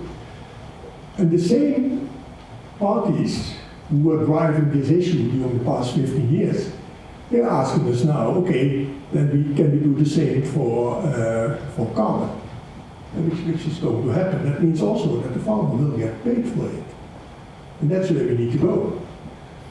We've seen several policies, and the most striking one is, for instance, policy of some Scandinavian countries we've seen, and I don't mean Denmark, where in the beginning of this century, they tried to make the agriculture and animal production sustainable, and in the end of the day, they are a big net importer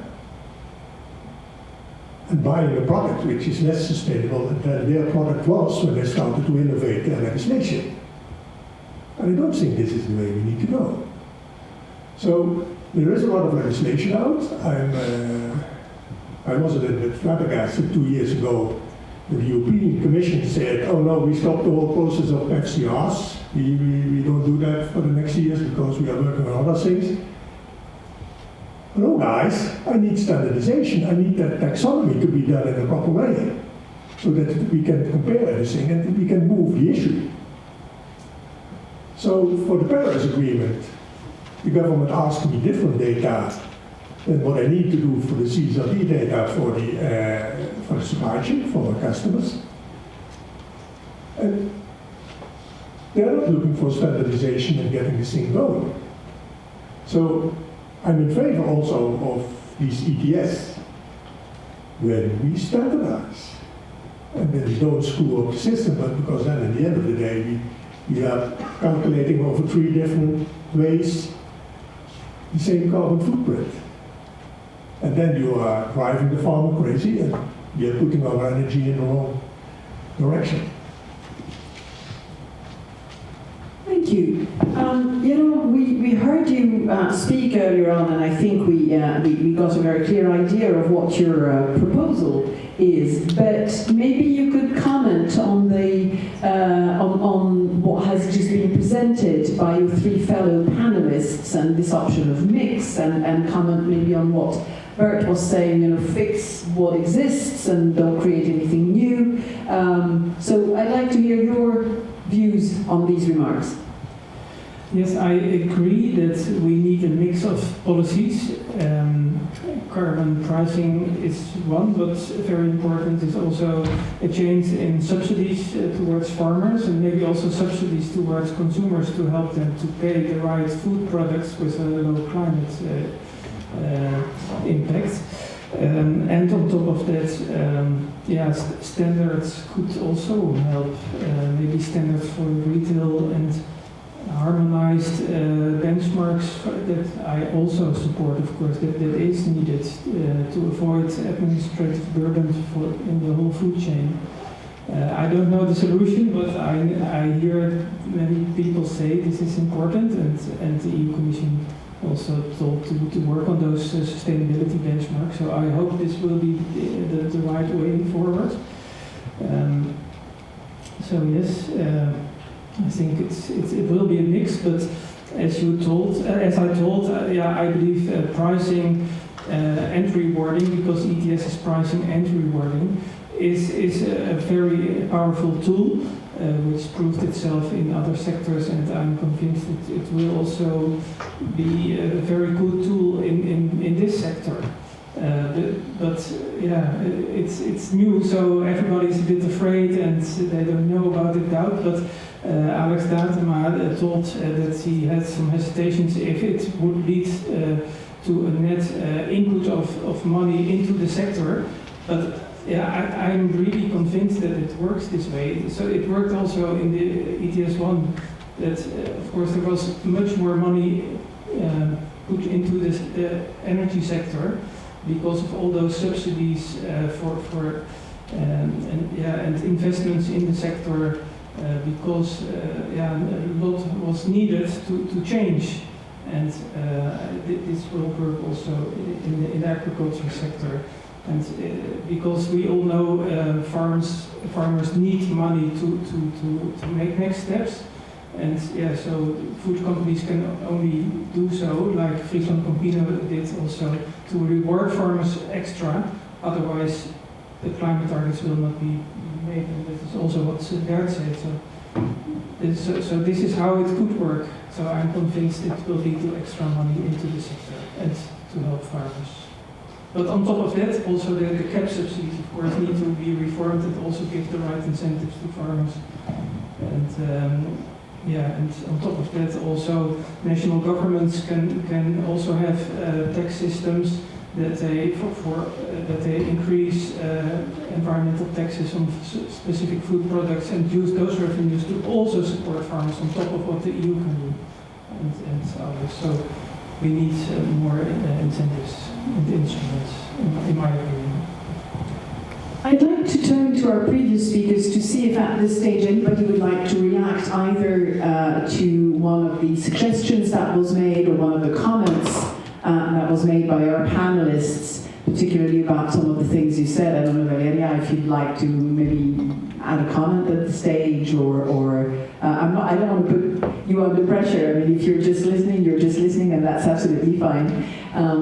But if anybody has a comment or a question at this stage on this particular aspect of the various mixes that have been proposed and on fixing things. Yes, sir? You're hesitating. I have a question. Hold on, mic is coming. Please tell us your name and the organization.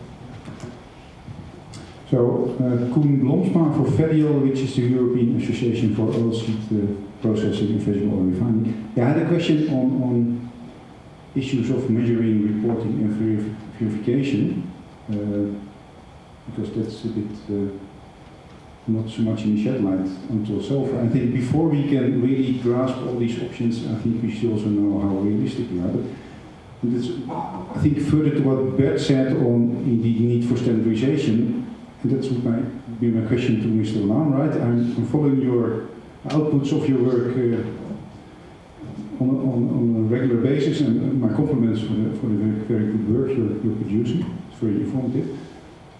But are you also going to pay more attention to measuring, reporting and verification? So what's the issue, what's the situation on data, right? How granular are they? What's the quality of the data? What's the state of play of modeling all these data? Is there standardization? Is there not? I think that's, for me, still a big gap, right, in trying to weigh all these options. Thank you. So, Long. Thanks. Very good question, and I must say, of course, it's not just my own studies and not just Tarnomic studies either. I mean, we have very good partners in IEP and also in the first study, Ecologic, who also contributed a lot more, I would say, to the studies. But when, of course, MRV is very important, and that's why the work from the European Commission on the CRCF is also very important, and we see this as directly connected to enabling such a system, which also comes back to Bert's comments on standardization to also ensure that there is standardization. So in the studies that we have done so far, data has been quite difficult to obtain, and even in the study we're currently conducting, data remains an important factor, but quite a complicated issue. So one consideration or it's a way of thinking is also that data must improve. And there are different ways it can improve, but essentially, ultimately you want to have clear farm level data. That was the, let's say, the end goal of MRV basically.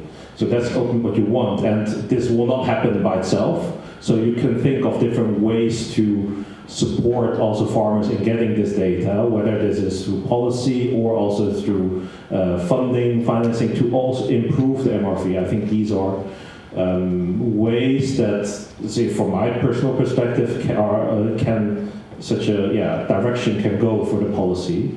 So, but at the same time, there is also data on standardized factors. They do not necessarily reflect certain types of on-farm practices like reducing emissions, changing feedstock or feed practices. It's not really reflected in this data. So that's also where the CRCF could play a powerful role in making these standardized values more tailored to farm level. But we're not there yet, by far not. I think this will be a process, and the more we can accelerate it, the closer we can get to also achieving our goals in climate and rewarding the farmers that actually contribute to reducing emission reductions.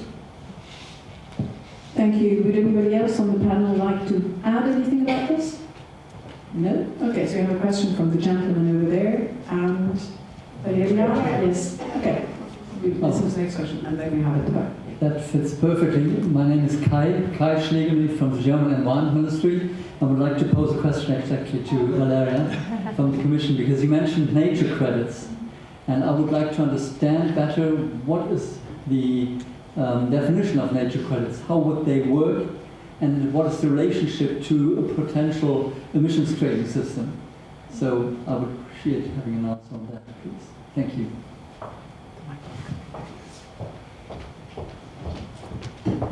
Okay, then I take this question, then I had the wine, the Dutch wine. And I had a comment on what Long said. So that work on nature credits is very, very much in the early stage. It's not DG Climate, it's our colleague from DG Environment. They launched 2 pilot projects, one in France on peat-land wetting and one in Estonia on forest management. So they are looking at ways to quantify this biodiversity or nature benefits. So it's really an exploratory phase, but there are a lot of things going on globally. If one day we introduce the notion of the nature credits in European legislation, the CRCF could be a good basis because we already have the verification rules. Bert was mentioning that we don't have clear rules for verifying that the quantification was done well. So under CRCF, we are trying to create also these verification, certification rules to standardize how the data are collected, how they're verified. So that could be a good basis, but the methodology themselves, we are really looking at how it could work. And well, no relation to an ETS, because there is no legal proposal on an ETS, but in CRCF, every carbon farming activity, so under the carbon farming certification, every carbon farming activity must have co-benefits for biodiversity, so there is a link to that work stream. And my comment was, we were saying there are no data, but we also heard from the Danish example. There, so what the farmer has to do, they have to provide activity data, so they don't have to quantify anything. They just have to say what they do. Many things, I guess, are standardized, and only if they do something that is better than the average, so only if they do something more that could earn them a lower tax rate, then I guess they have to demonstrate this somehow. That is probably something that is not so difficult, some information that is not too difficult for them to provide. Because you have to remember, this is not about soil carbon, this is about like how my barn looks like. These are things that you can observe. It's much easier than in the case of soil carbon or in the case of agroforestry. So it's a nice example because the farmer provides the activity data, and then the climate department is in charge of providing the emission factors. So these are the same emission factors used in the national inventories. So this is a very clear link between what the individual farmer does and how the national inventories are computed. So you can see as a policymaker what was the direct impact of the policy on your national statistics, which is something we should go forward. So this benchmarking system is, the data used are the same, and they're the basis for getting incentives from the market, getting reflecting this action in the national inventories, and possibly also allowing the food company downstream to make claims or statistics about their climate transition. So it's difficult, but it's not impossible. And we can start with default approaches for the entire supply chain. And then only in cases in which you want to show that some of my farmers are doing better, then only in these cases you need to go and monitor with a lot of details. You don't have to have a very accurate monitoring of all your supply chain, but only of those farmers who give you the basis for a claim of emission reductions. So, and also as who said, someone said, maybe from Concito, data is a difficulty now, but it won't be forever, because we are seeing so many technologies to bring more data to the forefront. So, yeah, there are ways also to address this data challenge. Actually, no, then I had a question maybe for Catherine and Bert, as who come from the food sector, whether in your experience with Scope 3 reporting, you're seeing already some developments, some progress in collecting this data more easily or more in a more harmonized way. Okay, so I'll first give the opportunity to Catherine and Bert to answer, and then we have a question from the gentleman at the back. So it's still one of the challenges, definitely, and progress, I think, little, little by little. There are also a lot, maybe I'll take the opportunity to mention some more of these projects that would need scale up by providing incentives such as some kind of pricing scheme, however that could look like, if it would be an ETS or compliance targets or whatever that could be. But companies like our members, we have really, we have very encouraging examples, more on a smaller scale, not covering the whole sector. For example, I think it was mentioned before, there's this partnership between Friesland Campina and Mars. We have Mars here in the room today with us. It's about cooperating with dairy cooperatives. So about also adding feed additives, trying other means, lots of different technologies to reduce the emissions, and with the goal by 2030 to actually reduce the emissions from dairy by 50%. But so you can do it on a small scale. I could bring you more examples, maybe one example from Cargill, because I also see Emanuele is here with us. There's the Cargill Regen Connect. It's about regenerative agriculture, where they work a lot with lots of farmers, providing capacity building, adopting practices that sequester carbon, where you have again this data problem of obtaining the exact data, how much can you sequester, and for payments and for training. So definitely if you could scale up these kind of activities, I think also in our thesis report that is just running, where we looked into our Scope 3 emissions, it was challenging to obtain the exact numbers because we simply do not have them. So it's a lot about proxies, about taking maybe a bit what Denmark is doing, looking at what kind of approach is being used, what kind of farming practice is used, so that you can then assess or make some kind of proxy assessment. But can certainly improve. But maybe, Bert, you have more insights. Yeah, I have some comments. A little bit. What are we doing? We are collecting data for the government, for the Paris Agreement.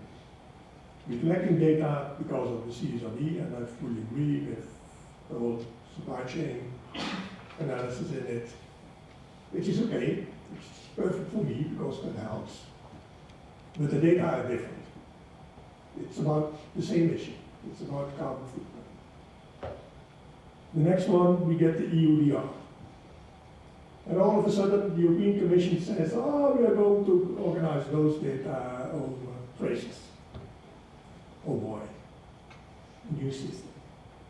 Now we get the next one and say, it's not important to have your real data, it's only when you want to show. No, that's not how a farmer works. And sometimes I have the feeling that we intend to step into the boots of the farmer. That we should not do. We should provide them with data so that he can see how he is performing, if it's farm or she, and that they can see their own room of improvement, because when I see the difference between the individual farms, that's enormous when we really calculate them. And we should provide them their data, because that's the fast way forward to improve. We forget the low-hanging fruit, and we are looking to comply with our bureaucracy. And I think that's not the way a farmer works. So still, I want, please take a step ahead over all the different legislations from the different DGs, that we have the same standardized data, and that we provide this also to the farmer who is willing to make the next steps. And I really love the Danish system, because what's there going to happen, the farmers there, the good farmers, they will get the data, and they will improve very fast with the data, because that's going to pay off. And that's okay. So when we have that kind of systems, I think within a few years they can show exactly what their carbon footprint is, and they can show their improvement, which is perfect. That's a good strategy behind it. Thank you. So we have a question from the gentleman at the back. Thank you very much, Sven Hamelin, Climate Action Network Europe. Thank you very much for the event, and I'm happy to hear also that everyone is basically agreeing that we need a policy mix and changes in various policies. I think that's quite critical. I also really support the call for a sectoral target for the entire sector across the value chain, basically as part of the contributions for the 2040 target, which is still to be determined and agreed. But I think that's an important element, and will be critical to also separate reductions, actual emission reductions, from removals.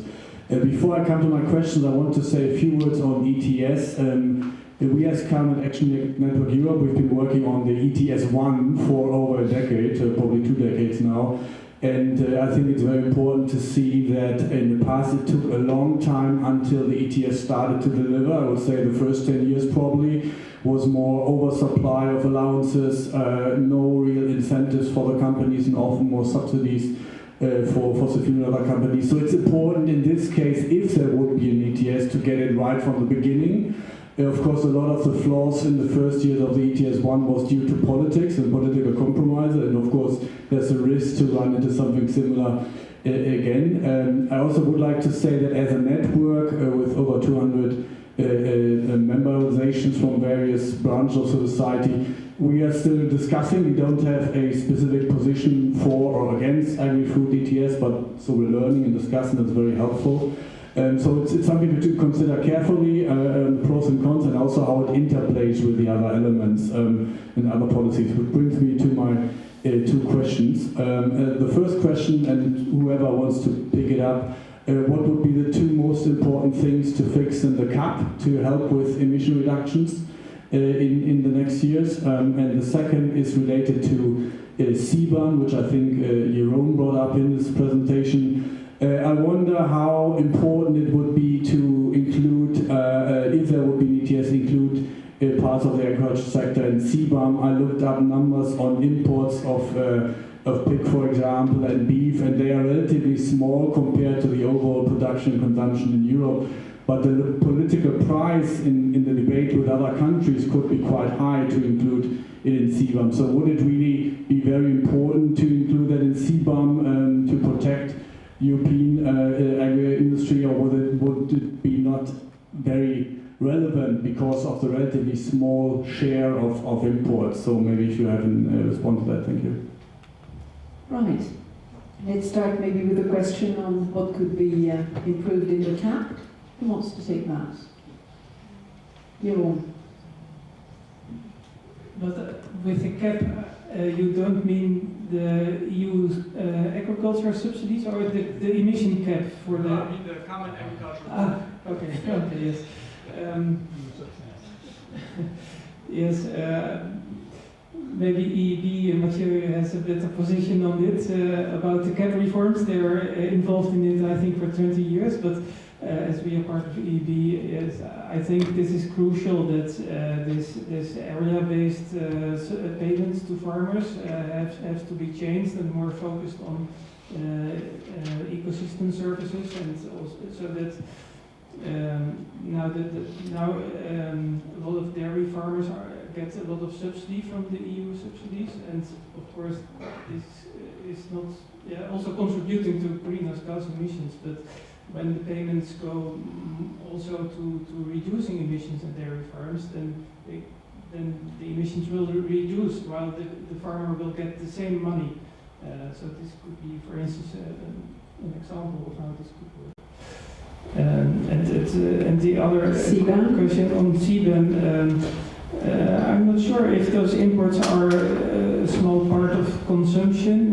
Do you have a number on it, like 10% or 20%? But I think for pig I saw it's less than 1%, and I think for beef it's 3 or something, 3% import. Okay. Well, I didn't know that it was so much, but maybe those numbers will increase over time. I don't know, but yes, I think otherwise there will be carbon leakage if you don't have a CBAM. And it will also stimulate non-EU countries to also work with emission pricing, because then they will reduce emissions and they don't pay the carbon tax. And it also lead to revenues that governments can use to reward farmers. So I think there are some benefits of it, although it's an administrative burden and other countries don't like it, but I think it's important. Maybe Bert? Yeah, I can give a brief reflection. So, I think first of all, I'm not as an expert on the common agriculture policy, but I do have some, let's say, reflections from my side, as also reflecting on what Mathieu said, is that, yes, I recognize there are some parts in the common agriculture policy that may not be optimized also from a climate change perspective. I think one thing to consider is that it was not designed to support it. It's maybe, to my understanding, primarily income support, also to farmers. So there you need, I think there is potential indeed for change. There, I think a key question to analyze is,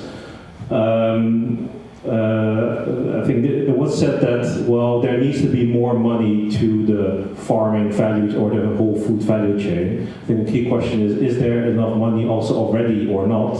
I don't know the answer, but the common agriculture policy takes up a lot of the funding in Europe, so I think that's a point to look into, at least. But whether that can be concluded, to what degree it can be changed or not, I think, yeah, that's not an easy question to answer. Then regarding the CBAM, I would say that generally how the approach is to the CBAM is that you start with the sectors that are at most risk of carbon leakage. So also the way that at the moment the CBAM is designed is to start with several sectors, looking at different indicators such as trade intensity and emission intensity of how and size of relative emissions, how big they are, to start the CBAM off with this few select products, which is also being done now in the industry sector. So this is an approach that can be considered in the agri-food value chain, once that is also subject to a carbon price.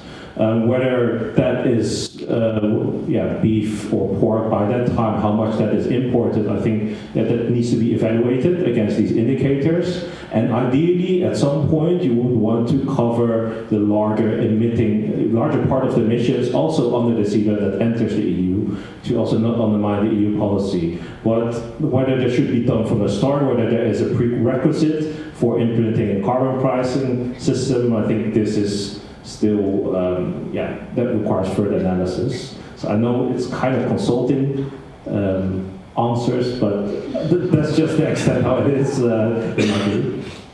Nice to hear a consultant say that, because usually it's clients who say it. So I'll come back to you for a final round of questions, but I still have a question for our speakers. So there seems to be a consensus about the mix, whatever shape it takes and whatever parts go into the mix. But let's imagine we do have an Agri-ETS. Do you think that it should be open to companies outside the agri-food sector, so we'd have a sort of Agri-ETS within ETS 1? Or do you think it should be more of a closed system, a new ETS, an ETS 3? Kathleen, I'll start with you on this one because you seem to have a very clear idea. Well, let's see. But thank you for that question. No, so we actually favor a closed market for supply chain participants only for this ETS. So if it is ETS, if there would be such an ETS, so because this is still not clear, and maybe just before going into that, also a question to the Commission, that we would really like to see an impact assessment on what is the impact of these different tools that Trinomics actually is looking into on the industry. So what is the impact of an Agri-ETS under which design? What is the impact of compliance targets under which kind of design? It always depends on many parameters, because otherwise it's a bit difficult to take a position. There are so many things that are not yet clear for us. But so assuming now there would be an Agri-ETS, we would definitely favor for this direct supply chain approach. There were, I think, the all-sector approach that was discussed, the whole agri-food value chain and then the direct supply chain. Because companies, as I explained before, in the food and drink sector, major part of the supply chain emissions is coming from, or of the overall emissions is coming along the supply chains, a lot from agricultural production. So there are already established relationships also with the farmers. And as long as it would be kept within the supply chain, there would be like long-standing arrangements, as well as the buyer of the certificates, if you want, so the ones that are next to farming, would be interested in keeping up sustainability and keeping up the system over a long time. Whereas if you get other actors involved that have nothing to do with the sector, it could lead to disruptions, it could also lead to exploitation or land grabbing even. So yes, I think for food security, for long-standing relationships, and for having a coherent system building on the relationships that have already been built across, definitely a closed system would be favorable. Bert, would that be your view too? Yeah, I would say I'm looking forward this week to the food strategy of the European Commission, and let's see how that influences that strategy. So not everything together. I cannot comment now already on that issue because it's combined with so many other things. So let's first see what the food strategy would be of the Commission and how we would respond on that.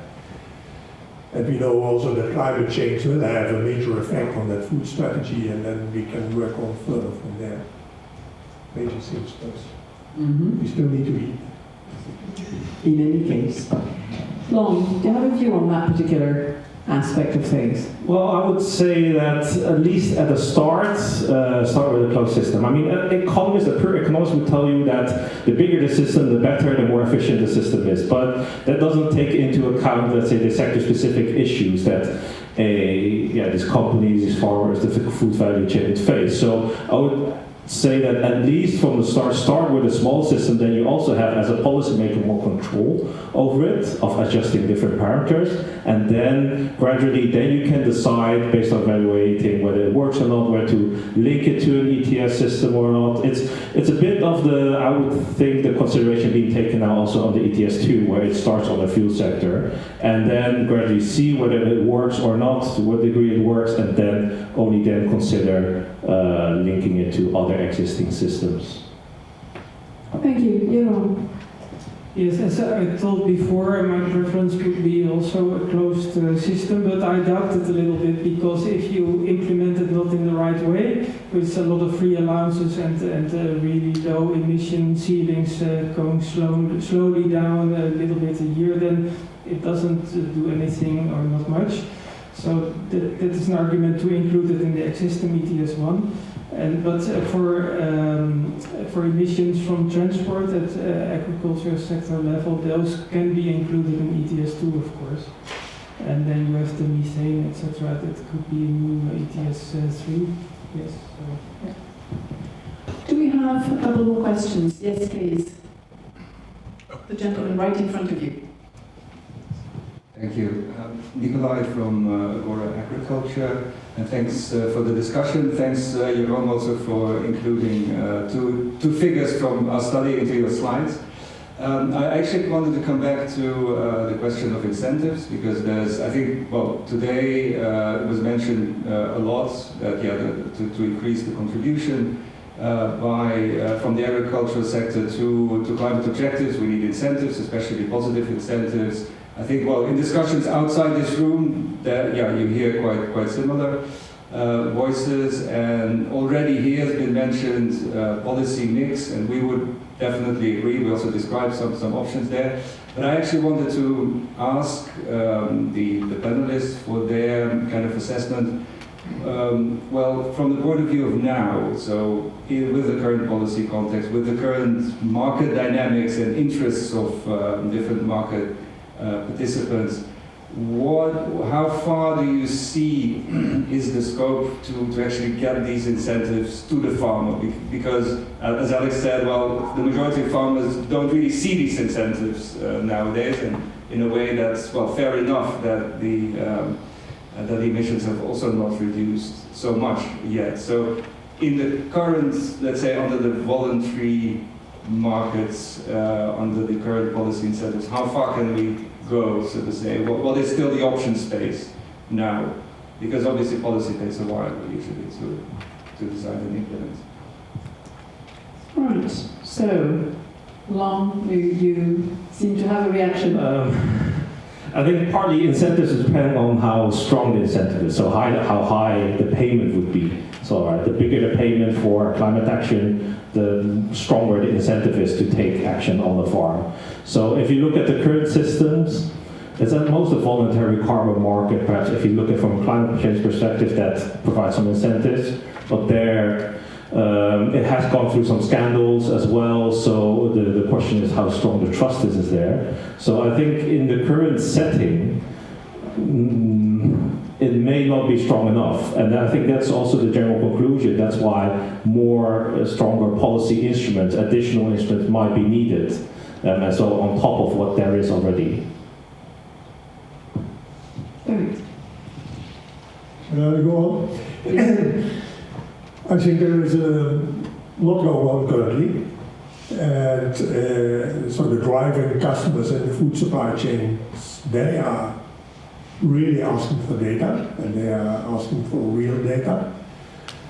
And it's depending on how this will develop further and how the governments are really working together with their institutions, that everybody implements the CSRD and this kind of legislation in a proper way, which is lagging behind. And will be dependent on what's going to happen there.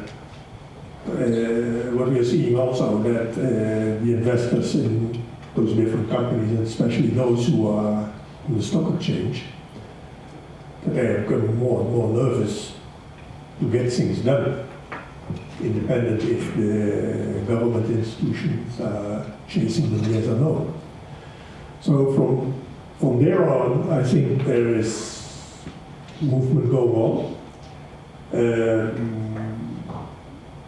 I disagree with the fact that that most of the agricultural supply chains do not deliver. During the past years, when I look to our supply chains of pork and also of beef, that they have made substantial steps during the last 30 years in reduction of the carbon footprint. I fully agree when you calculate on generic data, you can't see it. That's true, but that's because you work with generic data. May I add something to Bertha say? Please do. Yes. Can you pass the mic, please? Thank you. Thank you, because I'm more or less like Bert, I'm quite optimistic about what is going to happen in the value chain at the moment because of the CSRD. Because everybody is now looking at how do I get data, and everybody knows that if you go down the whole value chain in agriculture, you end up with a farmer, and if you ask the same data, but in a different way, 3 or 4 times on the farmer, he's going to be very reluctant giving you data. So we are really looking together with all kinds of companies in the Netherlands, how can we build a system that everybody is asking the same data from the farmer down the value chain. And for example, I think the incentives at the moment are more coming from the value chain than from the government, especially in the Netherlands. In Friesland Campina, in dairy farming, we have a lot of data already. It's called the kringloopwijzer. I don't know it in Dutch, in English, but it's a data set. Every dairy farmer is obliged to fill that data set, so we know the data. Friesland Campina uses the data to base partly their milk price on. We use the same data, the same KPIs.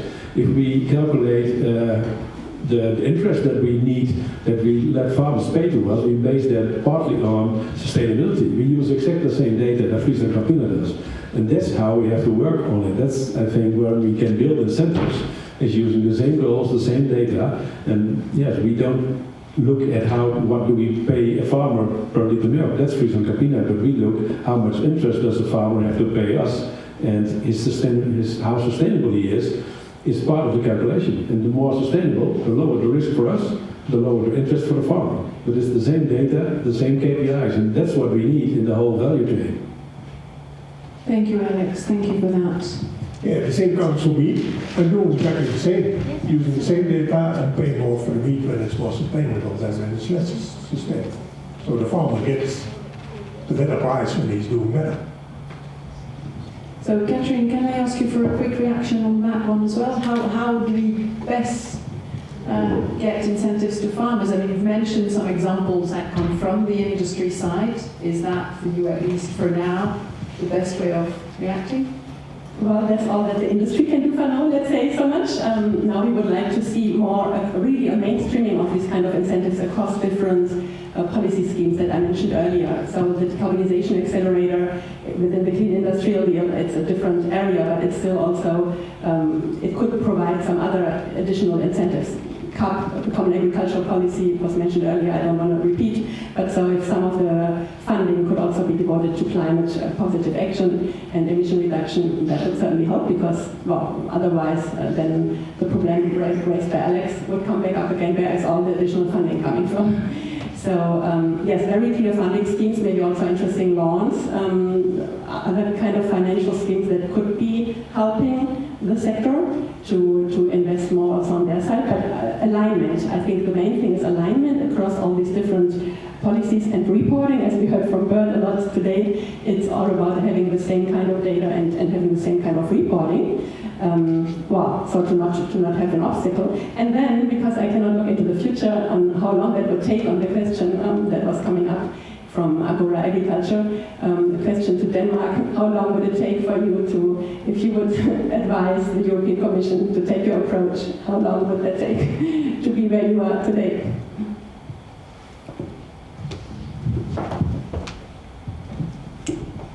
Well, to be honest, I think that's a bit difficult for me to answer.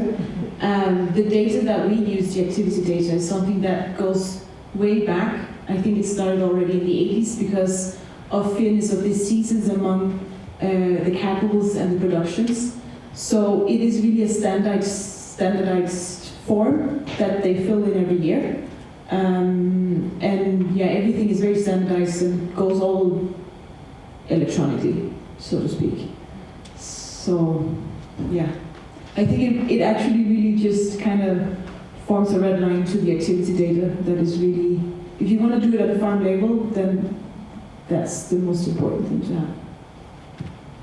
Thank you. Jeroen, the concluding words will have to be yours now. So maybe a quick response to what we've just heard, or next steps. It's difficult, but yes, I think we heard many very valuable insights in what is needed, and monitoring and verification and harmonizing data systems is really key. So I think I would advise the EU Commission to really have a close look on how this can be done in the best way. Maybe you're already doing it, but that's important. And yeah, pricing, there was a debate about it, not all agree, but I heard a lot of voices that also ask for it, or at least want to have the right impact study, so we at least know what the impact will be in quantitative data, not only qualitative data. So, and yeah, it's already time, so I will be short, but I think I'm really happy with the debate here and with all your questions, and I think step forward, I hope we will have more debates like this, and at the EU level with the stakeholders we will have a meeting in April for one of the last meetings with all stakeholders on the ETS and other climate standards and subsidy. So I think it will be a mixture of all those policies in the end, I hope, but let's see. And Copa-Cogeca, I heard your opinion as well, and it's really important that farmers support the system, what is decided in the end, and it's really valuable that the farmers can work with it and are paid and not be the victim and get less money instead of more. So that's the most important thing, and I think we all agree on that. And I think the role of supermarkets is not mentioned here. Eurocommerce was planned to come here, but I think they have to pay more to the food companies, and the food companies can pay more to the farmers.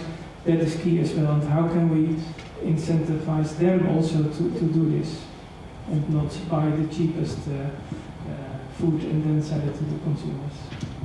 That's another debate for another event. Thank you very much, Jeroen. Ladies and gentlemen, thank you very much for joining us and for your active participation. And we're now very happy to invite you for a drink if you'd like to continue some of those conversations. So thanks very much. Have a very nice evening.